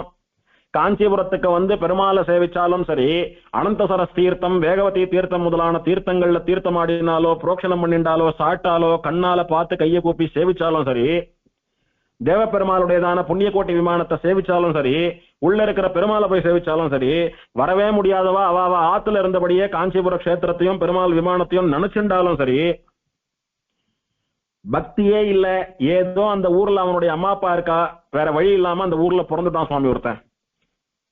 காஞ்சிபுரத்து பெருமை தெரியாது, தேவ பெருமாள் பெருமை தெரியாது, வைஷ்ணவன் எல்லாம் கிடையாது. அவ சொந்த ஊர், அவ சொந்த வீடு அங்க இருக்கு. ஏதோ அந்த ஊர்ல அந்த அம்மா ஹாஸ்பிட்டல்ல பிறந்துட்டான், அவன் வேற வழி இல்லாம பிறந்தான். போறதுக்கு வேற வழி இல்லாம அங்கேயே படிக்கிறான், அங்கேயே வளர்ந்தான், அங்கேயே செத்து போயிட்டான் சுவாமி. அவனுக்கும் அனுகிரகம் பண்றான் பெருமாள் தானே புராணம் சொல்லித்து. அப்பேற்பட்ட ஒரு கஷேத்திர வாசத்தினுடைய பெருமை, கிட்டத்தட்ட திருமலைக்கு ஒப்பான பெருமைகள் எல்லாம் சொல்லப்பட்டது காஞ்சிபுரம். அந்த கஷேத்திரத்தினுடைய பெருமையை உள்ளது உள்ளபடி புரிய வைக்கணும்ன்றதுக்காக சுவாமி இந்த பிரபந்தத்தை எழுதினாராம். சுவாமியே இந்த பிரபந்தத்தை எழுதல, அதுவும் நம்முடைய தாய்மொழியா நாம தினமும் பேசிட்டு இருக்கிற தமிழ் மொழியில சுவாமி இந்த பிரபந்தத்தை எழுதலன்னு வச்சுக்கலாம். நமக்கெல்லாம் 18 புராணங்களுடைய பேர் கூட முழுசா தெரியாது நிறைய பேருக்கு. நமக்கு அதுல பிரம்மாண்ட புராணம்னு சொல்லக்கூடியது பல கோடி ஸ்லோகங்கள் இருக்கக்கூடியதான புராணமா.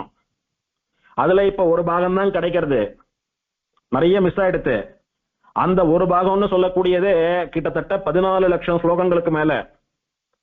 அதுல எந்த ஸ்லோகத்தை எங்க போய் தேடி காஞ்சிபுரத்தினுடைய ஸ்தல புராணத்தை என்னைக்கு கத்து போனாமோ, என்னைக்கு தெரிஞ்சிருப்போம் நாமோ. ஏதோ நம்ம பெரியவா புராணத்தை கோவில்ல சொல்றதுன்னு ஒரு வழக்கம் வச்சு காஞ்சிபுரத்தினுடைய ஸ்தல புராணத்தை தனியா தொகுத்து வச்சு காலங்காலமா கோயில்ல புராண படலம் பண்ணிட்டு வர்றதுனால நமக்கு சுலபமா கிடைக்கிறது, அனுபவிக்கிறோம். அப்படி இல்லைன்னா நம்ம நிலைமை என்ன ஆறுது? கோயில்ல இந்த புராணம் சொல்லக்கூடிய ஒரு வைபவமே நடக்கலைன்னா நமக்கெல்லாம் எப்படி புராணம் தெரியும்? இன்னொன்னு தெரியுமா? பெரிய விதேசங்கள்ல மட்டும்தான் இந்த புராணங்கள்லாம் வாசிக்கிற வழக்கம் இருக்கு. சின்ன சின்ன விதேசங்கள்ல திருவாராதனம் பண்றதுக்கு, சேவா காலம் பண்றதுக்கு, வேத பாராயணம் பண்றதுக்கே மனுஷா இல்லாத ஊர்ல எல்லாம், பெருமாளுக்கு ஒரு காலம் திருவாராதனம் 2 காலம் பிரசாதம் அதுக்கே கஷ்டமா இருக்கிற ஊர்ல எல்லாம் நிறைய ஊர்ல ஸ்தல புராணமே சொல்ற வழக்கம் கிடையாது. அப்போ அந்த ஸ்தல புராணம் எல்லாம் மறைஞ்சு போயிடுத்து. நம்ம திவ்யதேச உபன்யாசம் இருக்க சொல்லிட்டு வரோமே, அதுல பாத்தீங்களானாலே தெரியும் எந்த ஊருக்கெல்லாம் ஸ்தல புராணம் பூர்ணமா கிடைக்கிறதோ அதெல்லாம் நிறைய சொல்றோம். உதாரணமா திருவள்ளூர், திருவல்லிக்கேணி, காஞ்சிபுரம், திருமலை, ஸ்ரீரங்கம், இதெல்லாம் நிறைய சொல்லிட்டு வந்தோம். எதுக்கு ஸ்தல புராணம் கிடைக்கலையோ அதுக்கெல்லாம் சங்கிரகமா அனுபவிச்சுட்டு வரோம். அந்த மாதிரி ஸ்தல புராணமே நமக்கு இல்லாம கைக்கு கிடைக்காம வழக்கொழிஞ்சு போயிடுத்து. என்ன பண்றது? கவலைப்படாதங்கோ, நான் அதே ஸ்தல புராணத்தை அதுல முக்கியமான விஷயத்தை எல்லாம் மெய்விரதமான்மியம்னு சொல்லக்கூடிய இந்த பிரபந்தமாக பாடியிருக்கேன். அதனால இந்த ஒரு 29 பாசுரத்தை நீங்க வச்சுட்டா கூட தேவப்பெருமாளுடையதான காஞ்சிபுரத்தினுடையதான ஸ்தல புராணத்தை தெரிஞ்சுக்கலாம் அப்படின்னு சொல்றது போல, இந்த பிரபந்தத்தை பாடி சுவாமி தேசிகன் இந்த சத்தியவர்த்த கஷேத்திரத்தினுடைய பெருமையை வர்ணித்து சுவாமி தேசிகன் தான் அத்தியந்தம் கிருதார்த்தராகிறார். அப்படின்னா தான் பிறந்த மண்ணான காஞ்சிபுரத்திற்கும் தன்னுடைய தெய்வமான தேவப்பெருமாளுக்கும் தான் நன்றி தெரிவிக்கிறார். பெருமாள் நம்மளை படைச்சு நமக்கு சாதம் போட்டு எந்த நோயிலையும் நாம பிராணன் போயிடாம நம்மளை இதுவரைக்கும் காப்பாத்தி இன்னைக்கும் நன்னா வச்சுட்டு இருக்கான். எல்லாத்தையும் கொடுத்துட்டு இருக்கான், கொடுக்க போறான். நாளைக்கு நமக்குன்னு சமயம் வரைச்ச திருவடியில சேர்த்துண்டு பெரிய ஸ்ரீ வைஷ்ணவ சாம்ராஜ்யமான வைகுண்டத்துல நமக்கு பட்டாபிஷேகத்தையும் நடத்தி வைக்க போறான், மோட்சமும் தர போறான். அப்பேற்பட்ட பெருமாளுக்கு நாம எப்படி நன்றி தெரிவிக்கிறது அப்படின்னா, சுவாமி தேசிகன் அந்த எம்பெருமானுடைய பெருமையையும் அவன் வசிக்கக்கூடிய திவ்யதேசத்தினுடைய பெருமையையும் நான் ஒரு பிரபந்தமாக பாடி என்னுடைய நன்றியை அவனுக்கு தெரிவிக்கிறேன். அத்தியந்தம் கிருதார்த்தராகிறார் அப்படின்னா தன்னுடைய நன்றியை முழுவதுமாக வெளிப்படுத்துகிறார். பெருமாள் அவருக்கு பண்ண எத்தனையோ உபகாரங்களை எல்லாம் நினைச்சு பெருமாளுக்கு நன்றி தெரிவிக்கணும்னு அப்படி சுவாமியினுடைய மனசுல அழங்கால் பட்டு ஒரு அனுபவம். எவ்வளவுக்கு எவ்வளவு பெருமாளுக்கு நன்றி தெரிவிக்க முடியுமோ அவ்வளவுக்கு எவ்வளவு தெரிவிக்கிறார் இந்த பாசுரத்துல பெருமாளுடைய பிரபாவத்தின் சொன்னது மூலமா. அதனால ஏதோ பிறந்த ஊரு, வாசம் பண்ண ஊரு அப்படின்னு எல்லாம் இல்ல, எல்லா க்ஷேத்திரங்களினுடைய பெருமையும் சேர்ந்து இந்த க்ஷேத்திரத்துக்கு உண்டு. நதி போறது, நதி ஓடக்கூடியது ஒரு க்ஷேத்திரத்துக்கு பெருமை. திவ்யதேசமே இல்ல, ஆழ்வார் மங்களாசாசனமே ஆல, பெருமாளே இல்ல, எந்த ரிஷியும் வாசம் பண்ணல. ஆனா ஒரு ஊரை தாண்டி ஒரு நதி போறதுனால அது புண்ணிய பூமி தான். ஏன்னா நதிகள் எல்லாம் புண்ணியமானவை. நதி பாயக்கூடிய ஊரெல்லாம் புண்ணியமான ஊர் தான். வேகவதி நதி பாயறது, பாலாறுன்னு சொல்லக்கூடிய விருத்தக்ஷீர நதி பாயறது, 2 நதிகள் பாயறது. அந்த வேகவதி நதியில தீர்த்தமாடினா அஸ்வமேத யாகம் பண்ண பலன் கிடைக்கும்னு பிரம்மாண்ட புராணம் சொல்லி இருக்கு. வேற அப்பேற்பட்ட வசந்த நதி. அதனால காவிரி பாயக்கூடிய பெருமை ஸ்ரீரங்கத்துக்கு இருப்பது போல வேகவதியும் பாலாறும் பாயக்கூடிய பெருமை காஞ்சிபுரத்திற்கு உண்டு. நதியினாலே பெருமை. மலை இருந்தால் அது ஒரு ஊருக்கு பெருமைன்னு சொல்லியிருக்கு. தபஸ் பண்றதுக்கு சிறந்த இடம் எதுன்னா மலைன்னு சொல்லிருக்கு. அதனாலதான் திருவேங்கட மலையில பல பேர் தபஸ் பண்ணா, அகோபில மலையில பல பேர் பண்ணா, திருவேந்தபுரம் மலையில சுவாமி தேசிகன் பண்ணார், திருநீர் மலையில ரிஷி பண்ணார். அந்த மாதிரி அஸ்திகிரின்னு சொல்லக்கூடிய மலை மேலதான் கஜேந்திர ஆழ்வான் திருவாராதனம் பண்ணா, பிரகஸ்பதி தபஸ் பண்ணார். இன்னும் எத்தனையோ பேர் தபஸ் பண்ணினா ஸ்தலபுராணத்தை அனுபவிச்சோம். அதனால மலை இருக்கக்கூடிய பெருமை உண்டு. திருமலையை போல மலை இருக்கக்கூடிய பெருமை உண்டு. திருமலையில மலைக்கு மேல பெருமாள் நிக்கிறாரு, அந்த பெருமை இங்க உண்டானா ஆமா உண்டோ, தேவ பெருமாள் நின்று இருக்கார். திருமலையில சுவாமி புஷ்கரணின்னு சொல்லக்கூடிய பரம பவித்திரமான தீர்த்தம் உண்டு, இங்க உண்டானா உண்டு. அனந்த சரஸ் உண்டு, லக்ஷ்மி சரஸ் உண்டு, குச்ச தீர்த்தம் உண்டு, பிரம்ம தீர்த்தம் உண்டு. இப்படி பல தீர்த்தங்கள் உண்டு. தீர்த்த மகிமையும் இந்த க்ஷேத்திரத்துக்கு உண்டு. திருச்சானூர்ல தாயார் அவதாரம் பண்ணினா அந்த மாதிரி இங்க தாயார் அவதாரம் பண்ணினாலான்னா ஆமா, பிருகு மகரிஷிக்கு புத்திரியாக தாயார் அவதாரம் பண்ணி அவளுக்கு பார்கவின்னு பேரு, அவதான் பெருந்தேவின்னு தேவப்பெருமாள் கல்யாணம் பண்ணிட்டு இருக்கார். ஸ்ரீரங்கத்துல ஆண்டாள், துலுக்க நாச்சியார் இவெல்லாம் நம்பெருமாளை கலந்துட்டா, கமலவள்ளி நாச்சியார் இவெல்லாம் நம்பெருமாளோட கலந்துட்டா. அந்த மாதிரி இங்க யாரானும் கலந்துருக்காளான்னா மலையாள நாச்சியார் கலந்துருக்கா.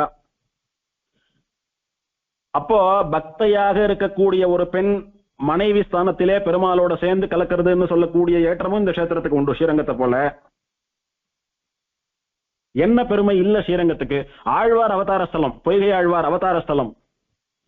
சுவாமி தேசிகன் நடாதூர் அம்மாளுடைய திருத்தகப்பனார், அவருடைய திருத்தகப்பனார் நடாதூர் ஆழ்வான், கிடாம்பி ஆச்சான், கிடாம்பி அப்புள்ளார், இந்த மாதிரி எத்தனையோ ஸ்ரீ வைஷ்ணவ ஆச்சாரிய சிம்மங்களினுடைய அவதார ஸ்தலம்.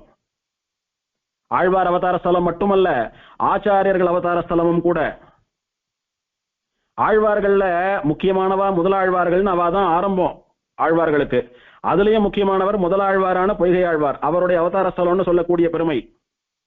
ஆழ்வார்கள் சம்பிரதாயத்துக்கு சுழி போட்டதே அங்கதான் சுவாமி அப்படின்னு சொல்லும்படியான ஒரு பெருமை. ஆச்சாரியர்கள்ல பலர் இருந்தாலும் மிகவும் பெயர் படைத்தவர் சுவாமி தேசிகன், அவருடைய அவதார ஸ்தலம்னு சொல்லக்கூடிய பெருமை.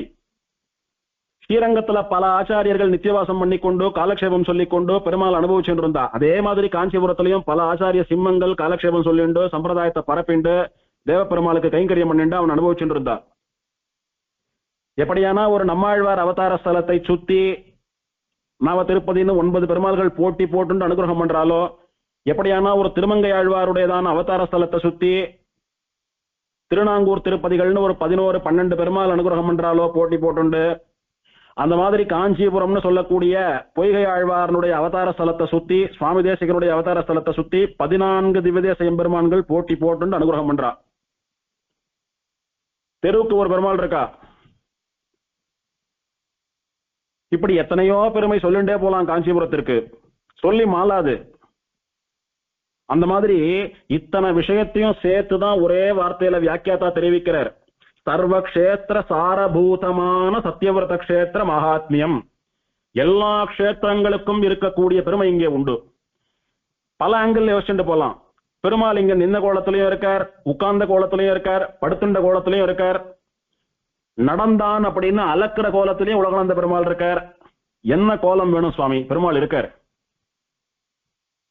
எப்படி ஆச்சரியமான ஒரு திவ்யதேசம் காஞ்சிபுரம். அதனால இப்படி எல்லா ஊருக்கும் இருக்கக்கூடிய பெருமைகள் எல்லாம் சேர்த்து இந்த ஒரு ஊருக்கே உண்டு. அதனால இந்த ஊரினுடைய பெருமையை பாடி நான் மேன்மை அடைந்தேன், நான் விளங்கினேன் அப்படின்னு சுவாமி தேசிகன் தெரிவிக்கிறாரே தவிர கேவலம் பிறந்த ஊரு சொந்த ஊருன்ற அபிமானம் எல்லாம் இல்ல சுவாமி. அதெல்லாம் நம்மளை போல இருக்கிற அல்பமானவர்களுக்குத்தான். சுவாமி தேசிகனை போல மகானுபாவர்களுக்கெல்லாம் அதெல்லாம் தோணாது. பெருமாள் எழுந்தருளி இருக்கக்கூடிய இடமெல்லாம் சிவைகுண்டம் தான் அவளுக்கு. அமுதனார் என்ன பாடினார்? இருப்பிடம் வைகுந்தம் வேங்கடம் மாலிருஞ்சோலை என்னும் பொறுப்பிடம். எல்லாம் ஒண்ணுதான், இருக்கிற இடமே சிவைகுண்டம் தான். இதே சுவாமி தேசிகன் தேனார் கமல திருமகள் நாதன் திகழ்ந்துரையும் வானாடுகந்தவர் வையத்திருப்பிடம் வந்தரும காணாரிமயமும் கங்கையும் காவிரியும் கடலும் நானாநகரமும் நாகமும் கூடிய நன்னிலமேன்னு ஒரு பிரபன்னன், ஒரு பாகவதன், ஒரு ஸ்ரீ வைஷ்ணவன் இருக்கக்கூடிய இடம் எதுக்கு சமானமானது தெரியுமா? கங்கைக்கு சமானமானது, காவிரிக்கு சமானமானது, ஸ்ரீரங்கத்துக்கு சமானமானது, வைகுண்டத்துக்கு சமானமானது, இந்திரலோகத்துக்கு சமானமானதுன்னு அந்த இடத்தினுடைய பெருமையை சொல்லிட்டே போறேன். அப்படி இருக்கிறச்ச ஒரு ஊர் தான் பிடிக்கும், பல ஊர் பிடிக்காதுன்றதெல்லாம் இல்ல சுவாமிக்கு. அப்ப எதனால இந்த பிரபந்தத்தை பாடி எவ்வளோ ஏற்றமா வசத்தியா கொண்டாடுறாரு அப்படின்னா, சர்வக்ஷேத்திர சாரபூதமான பெருமை, எல்லா கஷேத்திரங்களினுடைய பெருமையும் ஒன்னாக சேர்ந்து காஞ்சிபுரத்திற்கே இருப்பது. அதே மாதிரிதான் எல்லா ஆச்சாரியர்களுக்கு இருக்கக்கூடிய பெருமையும் சேர்ந்து சுவாமி தேசிகன் ஒருத்தருக்கே உண்டு.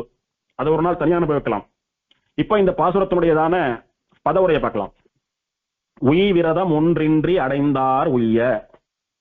உய் விரதம், விரதம் அப்படின்னா விரதம், சாப்பிடாம இருக்கிறதோ, ஜபம் பண்றதோ, இல்ல பிரதட்சிணம் பண்றதோ, இல்ல ஏதான ஒரு ஹோமம் பண்றதோ, இல்ல ஒரு ஸ்தோத்திரத்தை பல ஆவர்த்தி சொல்றதோ, இல்ல நடந்து போய் பெருமாளை சேவிக்கிறதோ, மலை ஏறி போய் பெருமாளை சேவிக்கிறதோ, இதெல்லாம் விரதங்கள். ஒருத்தர் அவளுடைய பக்தியை தெரிவிக்கிறா, ஒரு விதமா தெரிவிக்கிறா. ஒன்னு ஒருத்தருக்கு விரதமா இருக்கு. விரதம் அப்படின்னா விரதம். பொதுவா விரதம் அப்படின்னா சாப்பிடாம இருக்கிறது நிறைய பேர் நினைச்சுட்டு இருக்கா. அப்படி கிடையாது. பெருமாளுக்கு நாம் ஏதாவது ஒரு அர்ப்பணம், ஒரு தியாகம், ஒரு சாக்ரிஃபைஸ் பண்ணி நம்முடைய பக்தியை தெரிவிக்கிறதுக்கு தான் விரதம், விரதம்னு பேரு. உய் விரதம் அப்படின்னா என்ன? எதுக்காக விரதம் இருக்கிறோம் அப்படின்ற காரணத்தை சொல்லக்கூடிய வார்த்தை உய் விரதம். அப்படின்னா நாம கடை தேர்வதற்கு ஒரு விரதம் இருக்க வேண்டும், நாம உஜ்ஜீவிக்கிறதுக்கு, நாம கரை சேர்றதுக்கு ஒரு விரதம் இருக்கணும். அப்படின்னா என்ன? கரை சேர்றதுன்னா என்ன சுவாமி? ஒரு கடல்ல நீச்சல் தெரியாம அப்படியே மாட்டிண்டு மூச்சை கூட விட முடியாம மூச்சு திணறி தத்தளிச்சுட்டு இருக்கான் ஒருத்தன். அவனை யாரான அப்படியே அலையக்கா தூக்கிட்டு வந்து கடற்கரையில போட்டாலானா அப்பா தப்பிச்சோம் பொழைச்சோம் எழுந்து ஓட மாட்டானா? அந்த மாதிரி எத்தனையோ கஷ்டங்கள், விதவிதமான கஷ்டங்கள், ஒருத்தருக்கும் ஒரு ஆத்துலயும் ஒரு கஷ்டம், ஒருத்தர் உடம்புல ஒரு கஷ்டம், ஒருத்தர் மனசுல ஒரு கஷ்டம், எத்தனையோ பேருக்கு எத்தனையோ குறை. அதுல இருந்தெல்லாம் வெளியில வரத்துக்கு, எல்லாருடையதான கஷ்டமும் தீர்றதுக்கு ஏதாவது ஒரு வழி கிடைக்காதா அப்படின்னா அது உய் விரதம். அவளுடையதான கஷ்டத்தில இருந்து அவளை கரை சேர்க்கக்கூடியதான, அவளை ஈடேற்றக்கூடியதான, அவளை உஜ்ஜீவிக்க கூடியதான, அல்லது இருக்கிறதுலயே பெரிய கஷ்டம்னு சொல்லக்கூடியதான சம்சாரமாகிற இந்த உலக வாழ்க்கை சுழற்சி, இந்த சைக்கிள்ல இருந்து அவளை காப்பாத்தி, பர்த் டெத் சைக்கிள்ல இருந்து அவளை காப்பாத்தி எம்பெருமானுடைய திருவடிகள்ல சேர்ப்பிக்க கூடியதான மோட்சம்னு சொல்லக்கூடிய விரதமா? ஏதோ எந்த விரதத்தையுமே கடைபிடிக்காமல், எந்த விரதத்தையுமே கை கொள்ளாமல், எதையுமே பண்ணாம அடைந்தார் உய்ய. சுவாமி, எல்லாருக்கும் மோட்சம் போகணும், கஷ்டம் தீரணும்னு ஆசை. ஆனா அவ அதுக்கு எதுவுமே பண்ணல சுவாமி. பக்தி யோகம் பண்ணல, ஞான யோகம் பண்ணல, கர்ம யோகம் பண்ணல, சரணாகதி பண்ணல, ஒண்ணுமே பண்ணல சுவாமி.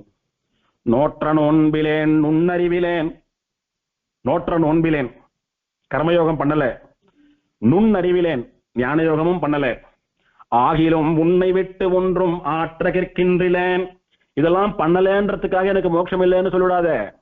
அதெல்லாம் பண்ணல, ஆனாலும் உன்னை விட்டு என்னால இருக்க முடியாது. அரவினன அம்மானே, திருவண்ணம் தாழ்வான் மேல படுத்துட்டு இருக்கிற பெருமாளே, நீ இருக்கக்கூடிய திவ்ய தேசத்திற்கு வந்து உன்னை சேவிக்கிறேன். பக்தி யோகமோ ஞான யோகமோ கர்ம யோகமோ என்ன பண்ணா மோட்சம் கொடுப்பியோ அதை நான் பண்ணதான் நினைச்சுட்டு நீயே மோட்சம் கொடு. என்ன சாமர்த்தியம் ஆழ்வாருக்கு! நோற்ற நோன்பிலேன் நுண்ணறிவிலேன், ஆகிலும் உன்னை விட்டு ஒன்றும் ஆற்ற கிற்கின்றிலேன். அரவினனை அம்மானே, சேற்று செந்தி சென்னலூடு மலர் சிறீவர மங்கள நகர், கை தொழ வீற்றிருந்தாய் அடியேற்கருளாயே காணுமாறு வாராயே அப்படின்னு அந்த பதிகம் முழுக்க உருகிறார் ஆழ்வார். அப்பா, என்னால ஞான யோகம் பண்ண முடியாது, அவ்வளவு ஞானி கிடையாது நானு. என்னால பக்தி யோகம் பண்ண முடியாது, அத்தனை பக்தி எனக்கு இல்ல.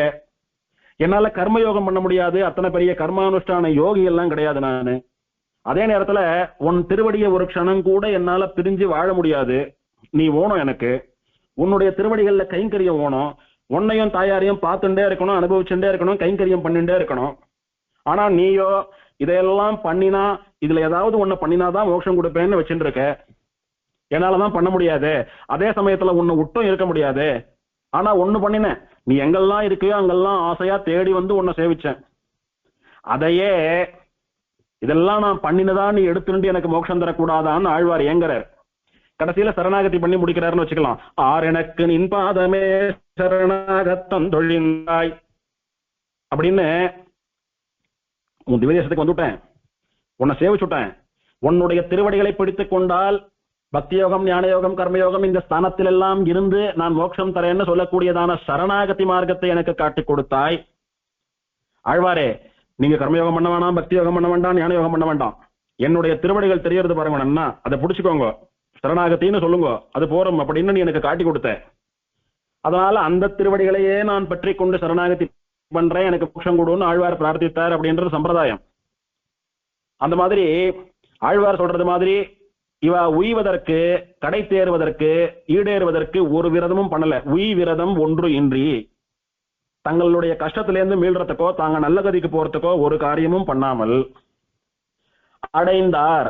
ஆனா ஆழ்வார் சொல்ற மாதிரி ஆசை மட்டும் இருக்கு. காஞ்சிபுரத்துக்கு போனா தேவப்பெருமாளை போய் சேவிச்சா நிச்சயம் கஷ்டம் தீர்ந்து போயிடும், வேணுன்ற வரமெல்லாம் கொடுப்பார், மோட்சமும் கொடுப்பார்ன்ற விஷயம் மட்டும் தெரியும், ஆசை மட்டும் இருக்கு. அப்பேற்பட்ட ஒருத்தன் காஞ்சிபுரத்துக்கு போறான், தேவப்பெருமாளை சேவிக்கிறான். உய் விரதம் ஒன்றின்றி பக்தி ஞானம் கர்மம் சரணாகதி ஒண்ணும் பண்ணல. ஆனா தேவப்பெருமாளை சேவிக்கணும்ன்ற ஆசை மட்டும் உண்டு. அடைந்தார், காஞ்சிபுரத்துக்கு வந்து சேர்ந்துட்டான். அவனும் உய்ய, அவனும் நல்ல கதிக்கு போக, அவனும் அவனுடைய கஷ்டத்தில இருந்து மீள, அவனும் அவனுடையதான சம்சார சுழல்ல இருந்து மீண்டு மோட்சம் போக, அவனும் ஈடேறி நல்ல ஒரு வாழ்க்கையை பெற, அவனும் ஒரு வைகுண்ட போகம்னு சொல்லக்கூடியதான மோட்சத்தை பெற, அவன் உஜ்ஜீவிக்க பெருமாள் ஒரு விரதம் கொண்டிருக்கானா. நன்னா பாருங்க, நமக்கு ஏதானும் கஷ்டம் போகணும், நமக்கு ஏதானும் கிடைக்கணும்னா யார் விரதம் இருக்கணும்? நாம தானே விரதம் இருக்கணும். ஆனா பெருமாள் என்ன பண்றானா, எதையுமே பண்ணாம கஷ்டம் போகணுன்ற எண்ணம் மட்டும் இருக்கு. ஆனா எந்த விரதமும் கை கொள்ளல, எந்த விரதமும் அனுஷ்டிக்கல. ஆனா இவனை தேடி காஞ்சிபுரம் வந்துட்டான் ஒருத்தன். ஏன்பா நீ காஞ்சிபுரம் வந்தாலும் நீ எதுவுமே பண்ணலையே, உனக்கு எப்படி நான் நல்லது பண்றது அப்படின்னு பெருமாள் பேசாம பார்த்துட்டு வாழா இருக்கல, சும்மா இருக்கல. என்ன பண்றாருன்னா, என்ன தேடி வரவான வந்தையே, நீ பண்ண வேண்டியதை நான் பண்றேன் அப்படின்னு நாம விரதம் இருக்க போய் பெருமாள் விரதம் இருக்கிறோம். என்ன விரதம் அப்படின்னா, உய் விரதம் உய்ய எந்த விதமாயும் கொடு அப்படின்னு காஞ்சிபுரத்துக்கு வந்தவா இருக்காளே, அவளும் நல்ல கதிக்கு போறதுக்கு, அவளும் கஷ்டத்துல இருந்து விடுபடுறதுக்கு, அவளும் மோட்சத்துக்கு போறதுக்கு இவன் கை கொண்டிருக்கிறானாம். என்ன விரதம் அப்படின்னா, சரணாகத ரக்ஷணம்னு சொல்லக்கூடிய விரதம். ஓர் விரதம் தான் கொண்ட உயர்ந்த மாலை. ஓர் விரதம் அப்படின்னா தன்னிகரில்லாத விரதம். நம்மளால பல விரதங்கள் பண்ண முடியும். ஆனா சரணாகத ரக்ஷணம்னு சொல்லக்கூடிய விரதத்தை பெருமாள் மட்டும்தான் பண்ண முடியும். ஜெகத் ரக்ஷணம்னு சொல்லக்கூடிய விரதத்தை பெருமாள் மட்டும்தான் பண்ண முடியும். நாம நினைச்சா ஜெகத்தை காப்பாற்ற முடியுமோ? நாம நினைச்சா சரணாகதி பண்ணவால ஏத்துண்டு மோட்சம் கொடுக்க முடியுமோ? தேவதைகள் நினைச்சாலே முடியாது, பிரம்மா நினைச்சாலே முடியாது. பெருமாள் பிராட்டி மட்டும்தான் பண்ண முடியும். அதனால ஓர் விரதம் அப்படின்னா இவனை தவிர வேற யாராலையும் அந்த விரதத்தை அனுஷ்டிக்க முடியாதுன்னு சொல்லும்படியான ஒரு சிறப்பான விரதம், அத்விதீயமான விரதம், சமானமில்லாததான விரதம். இதை விட வசந்த விரதம் ஒண்ணு இல்லைன்னு சொல்லும்படியான விரதம். அந்த விரதம்னு சொல்லக்கூடிய சங்கல்பம் எப்போன்னா, என்ன தேடி என்னுடைய காந்தத்துக்கு வந்துட்டியா, என்ன தேடி என்னுடைய புண்ணிய கோட்டை விமானத்தினுடைய நிழல்ல வந்து நின்னுட்டியா, என்ன சேவிச்சுட்டியா, உன் மனசுல என்ன கஷ்டம் என்ன குறை அதை நான் தீர்த்து வைக்கிறேன். நீ சரணாகதி பண்றதா என்னிடத்துல ஒரு வார்த்தை சொல்லு, உன்னுடைய பாரத் என் தலைமையில சுமக்கிறேன், உன் வாழ்க்கை முழுக்க உன்னை சுமக்கிறேன், உன் வாழ்க்கை முடிகிற சமயத்துல உனக்கு மோட்சத்தையும் தரேன்ற சங்கல்பத்தை பெருமாள் பண்ணிட்டானோ. சரணாகத ரக்ஷணம் என்கிற ஒப்பற்ற விரதம், அதுதான் ஓர் விரதம். அந்த விரதத்தை எப்படி கொண்டான் அப்படின்னா, யாரோ போய் பிரார்த்திச்சு, இல்ல எந்த ஒரு உபாயமும் பண்ணாத ஒருத்தரும் போய் பிரார்த்திச்சு, சுவாமி நான் எந்த உபாயமும் பண்ணல, எனக்கு பதிலா நீ சரணாகத ரக்ஷணம் அப்படின்ற விரதத்தை வச்சுக்கோ, நான் வந்தேன்னாலே எனக்கு மோட்சம் கொடுத்துரு அப்படின்னு யாரும் வாயை திறந்து கேட்கலையாம். ஐயோ அதை கேட்க கூட தெரியாம இருக்க பாவம் அப்படின்னு இவாளுக்காக இவனே எடுத்துட்டானா அந்த விரதம். அதனாலே உயர்ந்த மால், ஓர் விரதம் கொண்ட உயர்ந்த மாலை. உயர்ந்த மால் அப்படின்னா, ஒருத்தர் வந்து நம்மள அம்மா பசிக்கிறது சாதம் போடுங்கன்னு கேட்டு சாதம் போடுறதுன்றது வேற. நாம சாப்பிட்டு இருக்கிறச்சியோ தலையை பண்ணிட்டு இருக்கிறச்சியோ யாரோ அப்படி பாக்குறா, அவ கண்ணுல பசி தெரியறது பாவம், அவளை கூட்டு என்னப்பா சாப்பிட தானே வேணுமா நாமளா கொடுக்கறது எப்படி? அந்த மாதிரி ஒருத்தன் வரச்சியே அவனுடைய கஷ்டம் தெரியறது, அவன் எதையோ நினைச்சுட்டு வரான், ஆனா அதுக்கான எந்த முயற்சியும் அவனால பண்ண முடியலன்னு தெரியறது. ஐயோ பாவம், இதை பண்ணா இது போகும்னு கூட தெரியாம இருக்கே பாவம், இதுக்காக நாம அனுகிரகம் பண்ணுவோம்னு நமக்காக அவன் சங்கல்பம் பண்ணிட்டு இருக்கானா. அப்படி சங்கல்பம் பண்ணின்றதுனாலேயே உயர்ந்தவனாம் பெருமாள். மால் அப்படின்னு பெருமாளுக்கு பெயர். மால் அப்படின்னா திருமால் அல்லது வியாமோகம் உடையவன். மால் அப்படின்னா வியாமோகம் உடையவன். வியாமோகம்னா மயக்கம் உடையவன் அர்த்தம். என்ன மயக்கம்? திருமால்னு ஏன் சொல்றோம்? திருவினிடத்திலே மயக்கம் உடையவன். தாயாரிடத்துல எப்போதும் பெருமாளுக்கு ஒரு வியாமோகம், ஒரு காதல் உண்டு. தாயாரை பார்த்தா அப்படி சொக்கிடுறான் பெருமாள், மயங்கிடுறான் பெருமாள். தாயாரிடத்துல அத்தனை ஆசை, அத்தனை காதல் பெருமாளுக்கு. அந்த மாதிரி தாயாரிடத்துல மட்டுமல்ல, பக்தர்களிடத்திலும் ஆசை உடையவன் பெருமாள். பக்தாளை பார்த்தாலும் அப்படியே மயங்கிடுறானா பெருமாள். என்னுடைய பக்தன், என்னுடைய குழந்தைன்னு அப்படியே மயங்குறானா நம்மளை எல்லாம் பார்த்து. அதனாலதான் கோவில்ல இருந்து பெருமாள் போறாரு, அவர் ஜனங்களை பார்க்க பார்க்க பார்க்க பார்க்க உற்சவ சமயங்கள்ல அவருடைய முகத்துல பிரகாசம் அப்படி ஜொலிக்கும், பரம தேஜஸ் அப்படி கூடும் பெருமாளுக்கு. பெருமாள் முகம் அப்படியே சூரிய நாட்டமா ஜொலிக்கும். எதனாலன்னா அத்தனை குழந்தைகளை பார்க்கக்கூடியதான ஆசை. நமக்கு பெருமாளை பார்க்கறதுல ஆசை இருக்கோ இல்லையோ அது வேற, அவனுக்கு ஆசை இருக்கு நம்மளை பார்க்கறதுல. அதனால இங்க மால் அப்படின்னா என்ன அர்த்தம் அப்படின்னா, ஆசிரித்த வியாமோக சீலனான மால். நமக்கும் பூவின் மிசை நங்கைக்கும் இன்பன் தன்னை அப்படின்னு ஆழ்வார் சாதிச்சார். முதல்ல நம்மளதான் பிடிக்கும் பெருமாளுக்கு, பக்தாதான் முதல்ல, அப்புறம் தான் தாயார் கூட. தாயார்கிட்ட இருக்கிற ஆசையை விட நம்ம இடத்துல ஆசை அதிகம் பெருமாளுக்கு. எப்படியானா அம்மா அப்பா ஒருத்தர் மேல ஒருத்தர் வச்சுட்டு இருக்கிற ஆசையை விட குழந்தை மேல ஜாஸ்தியா வச்சுட்டு இருக்காலும் அந்த மாதிரி இது. அதனாலே ஆசிரித வியாமோகசீலனான மால். என்ன மால், என்ன ஒரு மயக்கம், என்ன ஒரு மோகம் அப்படின்னா, யார் இவனை பிரபோன்னு இவன் காலை பிடிக்கிறாளோ அவளிடத்துல ஒரு தீராத காதல், ஒரு மயக்கம் இவனுக்கு. ஓர் விரதம் தான் கொண்ட உயர்ந்த மாலை, சமானம் இல்லாததான வசந்த சரணாகத ரட்சணம் என்கிற விரதத்தை, சங்கல்பத்தை தான் பண்ணிக்கொண்டு கடைபிடிக்கக்கூடிய வசந்த பெருமாளை, அவன் சரணாகதர்களிடத்திலே வியாமோகத்தோட மயக்கத்தோட காதலோட இருக்கக்கூடிய அந்த தேவ பெருமாளை அப்படின்னு பல அர்த்தங்கள்.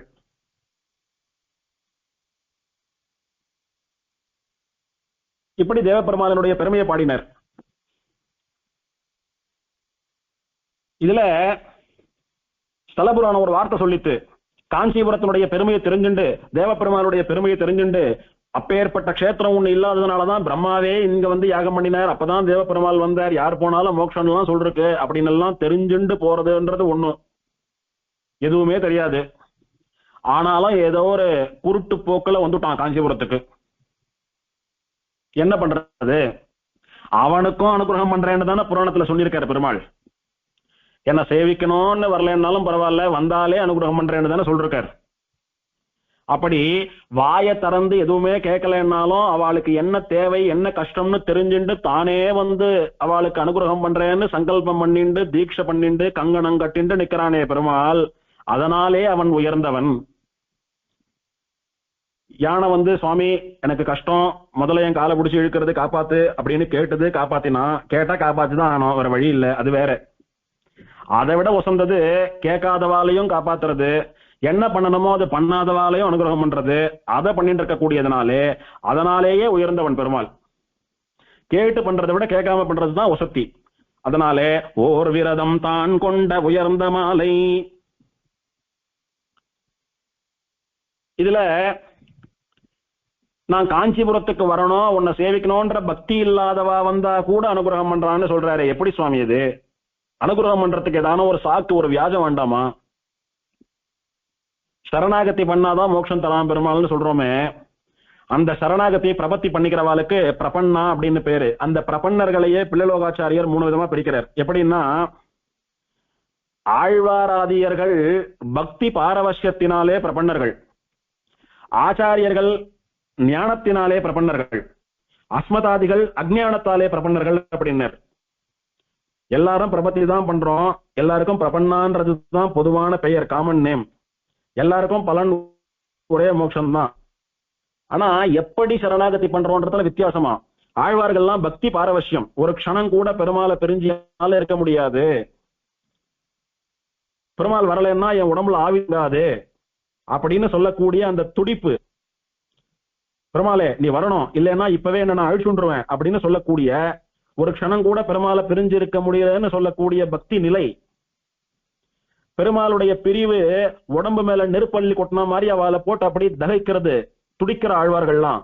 அதனால பெருமாளை ஒரு க்ஷணம் கூட பிரிந்திருக்க முடியாததான ஒரு தவிப்பு, ஒரு ஆழ்ந்த பக்தியினால அவள் இவ்வளவு பக்தியில கதறா. பெருமாள் என்ன சொல்றான், சரணாகதி பண்ணாதான் மோட்சம் கொடுப்பேன்னா, எப்பா பண்ணிவிடுறா, தயவு செஞ்சு கொடுத்துடுறா பெருமாளே, உன் திருவடியில சரணாகதி பண்ணிவிட்டேன், இதுக்கு மேலே என்ன சோதிக்காத, கொடுத்துடு அப்படின்னு பக்தியினால பெருமாளை பிரிஞ்சிருக்க முடியாத ஒரு தவிப்பினால அவள்லாம் சரணாகதி பண்ணினா மோட்சம் வாங்கிண்டா.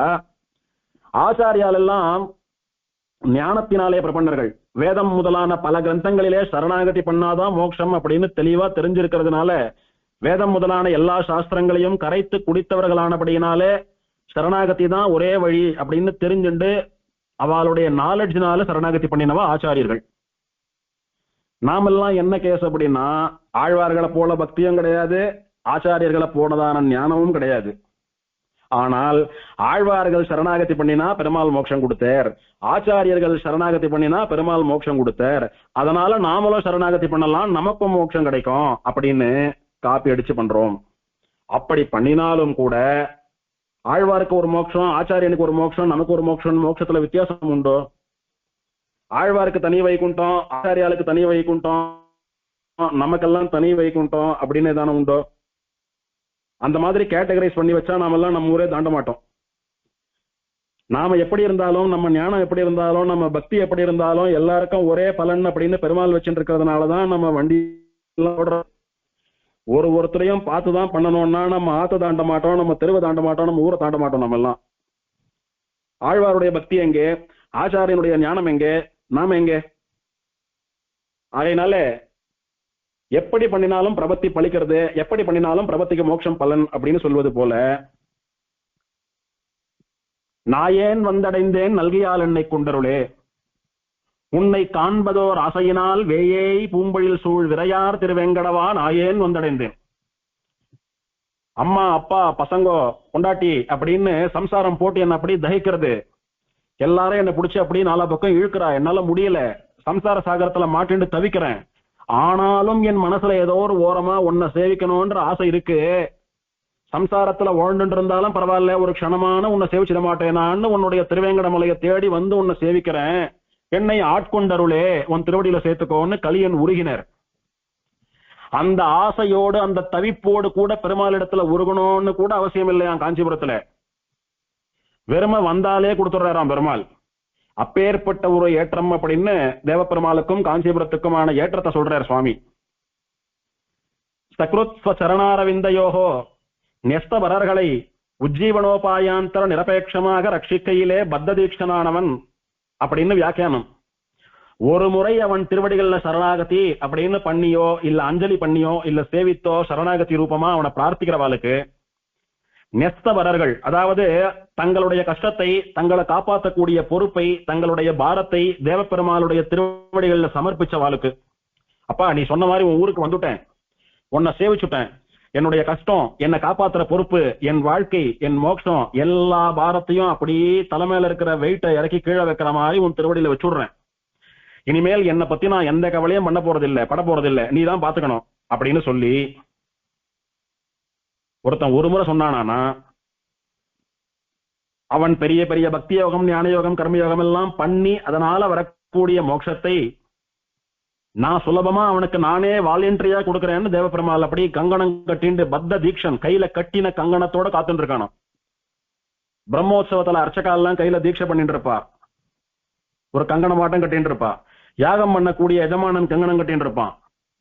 என்ன அர்த்தம் அப்படின்னா, சுத்தபத்தமா இருந்து அந்த விரதத்தை, அந்த உற்சவத்தை, அந்த ஹோமத்தை நான் பண்ணி முடிக்கணும், அது வரைக்கும் இதுல இருந்து ஓய மாட்டேன் அப்படின்னு ஒரு சங்கல்பம் எடுத்துக்கிறது.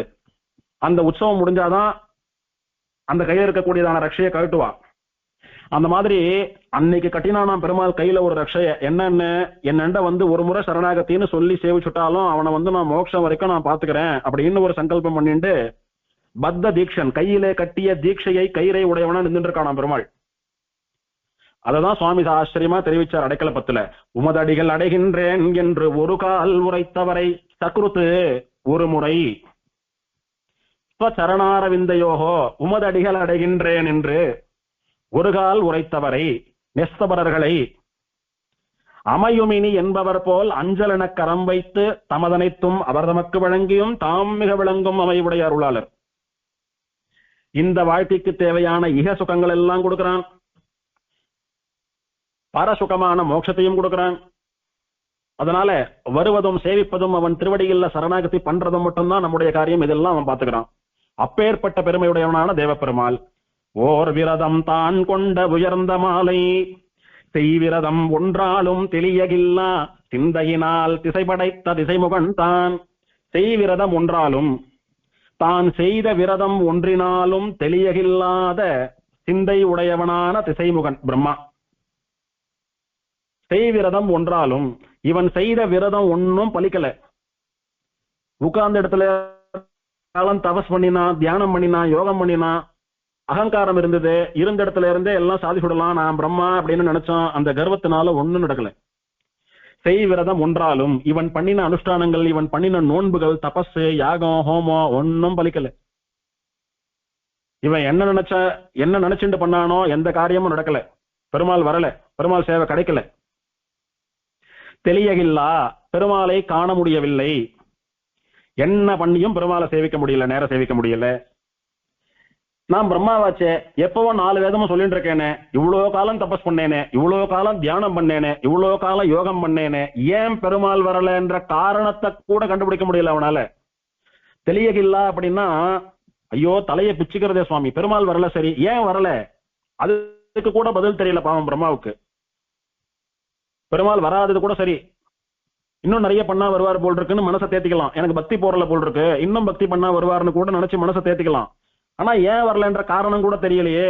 அப்ப எவ்வளவு பைத்தியம் பிடிச்ச மாதிரி இருக்கும் பிரம்மாவுக்கு.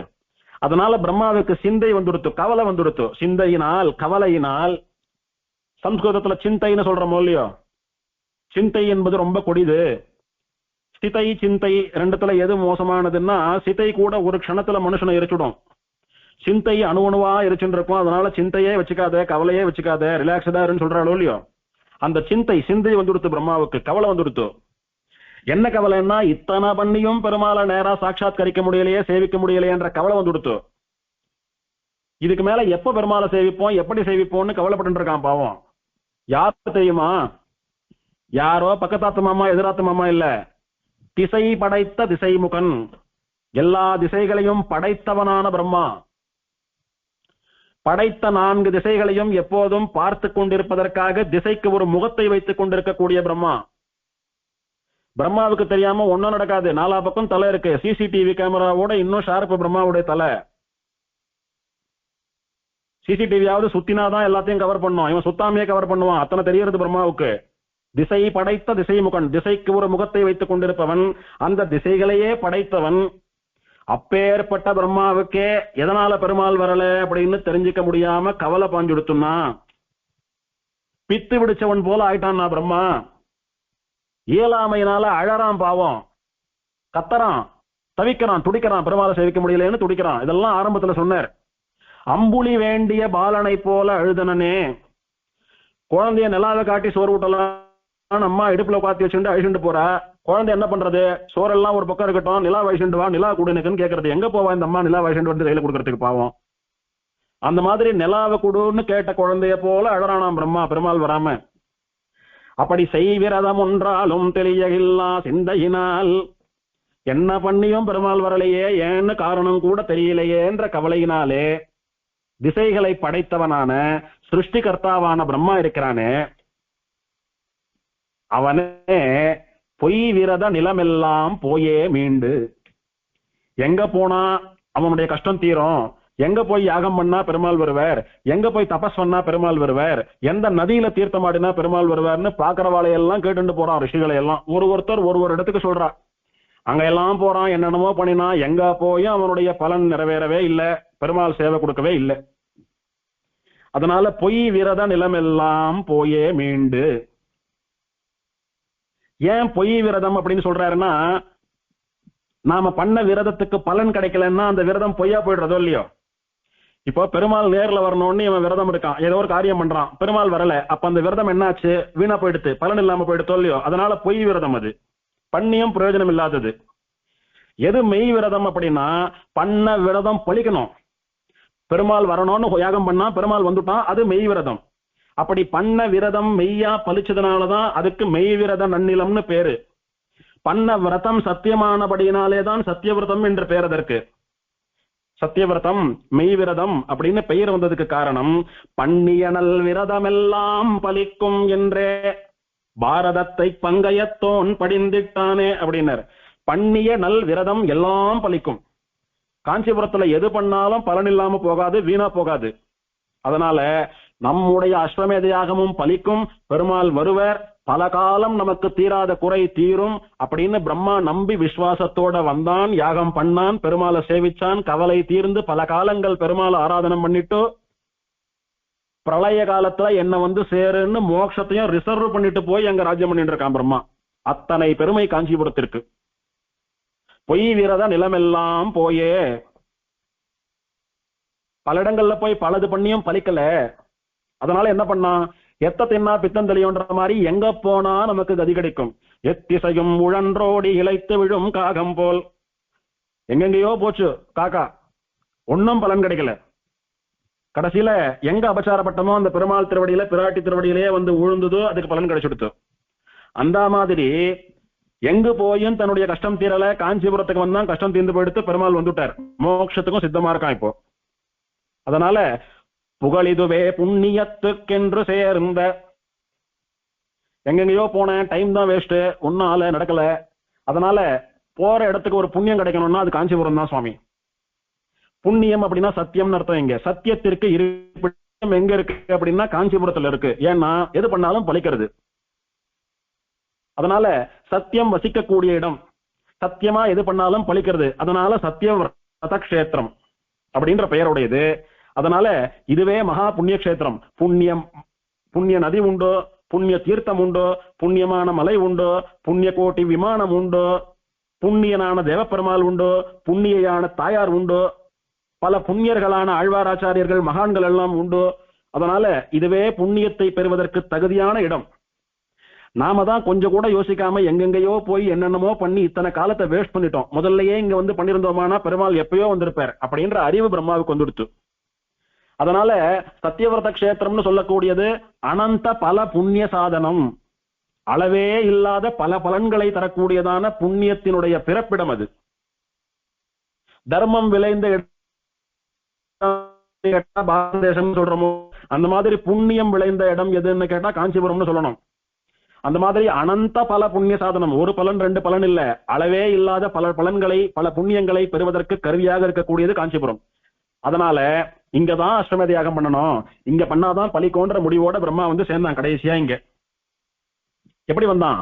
பொய் விரத நிலமெல்லாம் போயே மீண்டு, எப்பா சுத்தினது போதண்டா சுவாமி, இனிமேலாவது பலன் தரக்கூடிய இடத்துக்கு போலாம் அப்படின்னு தப்பிச்சோம் புழைச்சோன்னு காஞ்சிபுரத்துல வந்து உழுந்தானா. புண்ணியத்துக்கு புகழ் இதுவே என்று சேர்ந்த, வேற வழியே இல்ல, இங்க போனாதான் நம்முடைய காரியமாகும்னு வந்து சேர்ந்தான். அப்பேற்பட்டதான மெய்விரத நன்னிலத்து மேன்மை, அவ்வளோ வசந்ததான சத்தியவிரத கஷேத்திரத்தினுடைய ஹஸ்தகிரி கஷேத்திரத்தினுடைய பெருமை, மகாத்மியம், உயர்வு, அதை ஏத்தி புகழ்ந்து வேதாந்த வாசிரியன் விளங்கினானே. வேதாந்தாச்சாரியன் என்று விருது பெற்ற வேங்கடநாதன் சொல்லக்கூடிய சுவாமி தேசிகனான நான் ரொம்ப பிரசித்தமானவனாக இந்த உலகிலே ஒளி வீசினேன், பிரகாசித்தேன். எப்படி பிரகாசித்தார் அப்படின்னு வியாக்கியாதா சொல்றார். சர்வோன்னதராய் பிரகாசித்தார். எந்தெந்த துறைகள்ல சுவாமி இறங்கினாரோ எல்லாத்துலயும் உசந்தவரா வந்தார். சுவாமிக்கு தமிழ் நன்னா வரும், சம்ஸ்கிருதம் போராது, அந்த மாதிரி யாரும் சொல்ல முடியாது. சுவாமிக்கு சம்ஸ்கிருதம் நன்னா வரும், தமிழ் போராது, ஒருத்தரும் சொல்ல முடியாது. சுவாமிக்கு வேதாந்தம் எல்லாம் வரும், சாமானிய சாஸ்திரம் வராது, யாரும் சொல்ல முடியாது. எதுல கையை வச்சாலும் தொட்டதெல்லாம் தொலங்கித்து சுவாமியை பொறுத்த வரைக்கும். ஆகையினால சர்வோன்னதராய் எல்லாவற்றிலும் உத்தமமானவரா விளங்கினார். எப்படி விளங்கினார் அப்படின்னா, எந்த விரதம் பண்ணாலும் பலிக்கக்கூடிய பெருமை உடையதான இந்த காஞ்சிபுரத்தினுடைய பெருமையை இவர் பாடி இவர் ஸ்தோத்திரம் பண்ணி அதனாலே விளங்கினார் அப்படின்னு சொன்னதுனால இங்க மெய்விரத நன்னிலத்து மேன்மைன்னு சொன்னார்.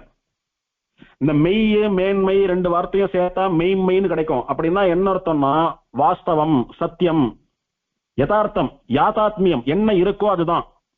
சுவாமி எக்ஸாகரேட் பண்ணி பெருசா அப்படி ஜூம் பண்ணி எல்லாம் சொல்லல, இருக்கிறத சொல்றார். அதனால அதிவாத சங்கைக்கு அவகாசம் இல்லை. சுவாமி ஏதோ தனக்கு ரொம்ப பிடிச்ச ஊரு, தனக்கு ரொம்ப பிடிச்ச பெருமாள் அப்படின்னு இஷ்டத்துக்கும் சேர்த்து சொல்றார் அப்படின்றது கிடையாது. இருக்கிறது தான் சொல்லியிருக்கார், என்ன உண்டோ அதுதான் சொல்லியிருக்கார். இதுல எதுவுமே வந்து எக்ஸ்ட்ரா ஃபிட்டிங் கிடையாது அப்படின்னு புரிஞ்சுக்கணும். அப்படி உத்தமமா இந்த ஊரை ஸ்தோத்திரம் பண்ணினதுனாலே வேதாந்தாச்சாரியன்னு சொல்லக்கூடிய சுவாமி தேசிகன் ரொம்ப பிரசித்தராக விளங்கினார் அப்படின்னு முடிக்கிறார். இப்படி தன்னை சரணாகதி பண்ணினவாளை வாழ வைக்கிறது, அவளுடைய கஷ்டத்தை தீக்கிறது, அவளுக்கு வரம் கொடுக்கறது, அவளுக்கு மோட்சம் வரைக்கும் பலன் கொடுக்கறது, இது எல்லாத்தையும் தன்னுடைய விரதமாட்டம் சங்கல்பமாட்டம் வச்சுட்டு இருக்கிற தேவப்பெருமாள் இருக்காரு. அவரை சேவிச்சா ஒரு க்ஷணத்துல கஷ்டம் எல்லாம் தீர்ந்து போயிடுமா? ஆனால் அவரை சேவிக்கிற வழி தெரியாம பல இடங்கள்ல சுத்தி திரிஞ்சு கடைசியில வேற வழி இல்லாம இங்க வந்து சேர்ந்த பிரம்மா வந்த உடனே யாகம் பண்ணி உடனே பெருமாள் வந்து மோட்சம் வரைக்கும் எல்லாத்தையும் வாங்கி விட்டான். அப்பேற்பட்ட வசந்த பிரம்மாவினுடைய கஷ்டத்தையும் ஒரு க்ஷணத்திலே தீர்த்து வைக்கக்கூடியதான காஞ்சிபுரத்தினுடைய பெருமையை பாடியதாலே நான் பெருமை பெற்றேன் அப்படின்னு சுவாமி தேசிகன் முடிக்கிறார். இப்போ இதுல வேதாந்த வாசரியன்னு தன்னை சொல்லிக்கிறார். இந்த வேதாந்த வாசரியன் அப்படின்ற விருதம் என்ன? வேதாந்தாச்சாரியர்னு சொல்லக்கூடிய விருதம் அது சுவாமி தேசிகனுக்கு ஸ்ரீரங்கநாதன் அர்ச்சக முகமா ஸ்ரீரங்கத்துல கொடுத்தது. இதுல இருந்து என்ன தெரியறதுன்னா, சுவாமி ஸ்ரீரங்கத்துக்கு போய் அங்க வாசம் எல்லாம் பண்ணிட்டு திரும்ப காஞ்சிபுரத்துக்கு வந்த சமயத்துல இந்த பிரபந்தத்தை பாடி இருக்காருன்னு தெரியுது அப்படின்னு பெரியவா வியாக்கியானத்துல தெரிவிக்கிறார். இதுல வேதாந்தாச்சாரியன்னு சுவாமி சொன்னாரோ இல்லையோ, அங்க ஒரு அற்புதமான விஷயம் அனுபவிக்க வேண்டியது. வேதவியாசருக்கு வேதாச்சாரியன்னு பெயர், வேத ஆச்சாரியன். சுவாமி தேசிகனுக்கு வேதாந்தாச்சாரியன்னு பெயர். எப்படின்னா, வியாசர் என்ன பண்ணினார்? பெருசா அனாதியா நிறைய இருக்கக்கூடியதான வேதங்களை, சம்ஸ்கிருத வேதங்களை எல்லாம் வகுத்தர், தொகுத்தர். ரிக்வேதம், யஜுர்வேதம், சாமவேதம், அதர்வண வேதம், ஆரண்யகங்கள், பிராமணங்கள் அப்படின்னு வேதத்தை எல்லாம் அப்படி கிளாசிஃபை பண்ணினார் வேதாந்தாச்சாரியன். வேதாச்சாரியன் சொல்லக்கூடிய வியாசர். ஒன்னும் சுவாமி தேசிகன் என்ன பண்ணார், தமிழ் மறைன்னு சொல்லக்கூடிய தமிழ் மொழியிலே வழங்கப்படக்கூடிய வேதங்களான ஆழ்வார்களுடைய அருளை செயல்களை வகைப்படுத்தினார் சுவாமி. பிரபந்தசாரத்துல 12 ஆழ்வார்கள், அமுதனார்னு சேர்த்து 13 பேர் சந்தமிகு தமிழ்மறையினுடைய ரிஷிகள் போல. அவா வெளியிட்டவைதான் சந்தமிகு தமிழ்மறை. அவா 12 பேர் 24 பிரபந்தங்கள் பாடினா அப்படின்னு பிரபந்தங்களை வகைப்படுத்தினர். ஒரு பிரபந்தத்திலயும் இத்தனை பாசுரம் இருக்கு அப்படின்னு தொகைப்படுத்தினர். மொத்தத்தையும் சேர்த்தா 4000 வருது அப்படின்னு நெறிப்படுத்தினர். வியாசர் எப்படி வேதத்தை வகுத்தாரோ அந்த மாதிரி நம்ம சுவாமி தமிழ் வேதத்தை வகுத்தார். அதனால அவர் வேதாச்சாரியர் அப்படின்னா இவர் வேதாந்தாச்சாரியன். அதே மாதிரி வியாசர் பிரம்மசூத்திரங்களை எல்லாம் ஏற்றினர். நம்ம சுவாமிய ரகசிய ரத்னாவளி முதலான சூத்திரங்களை எல்லாம் ஏற்றினர்.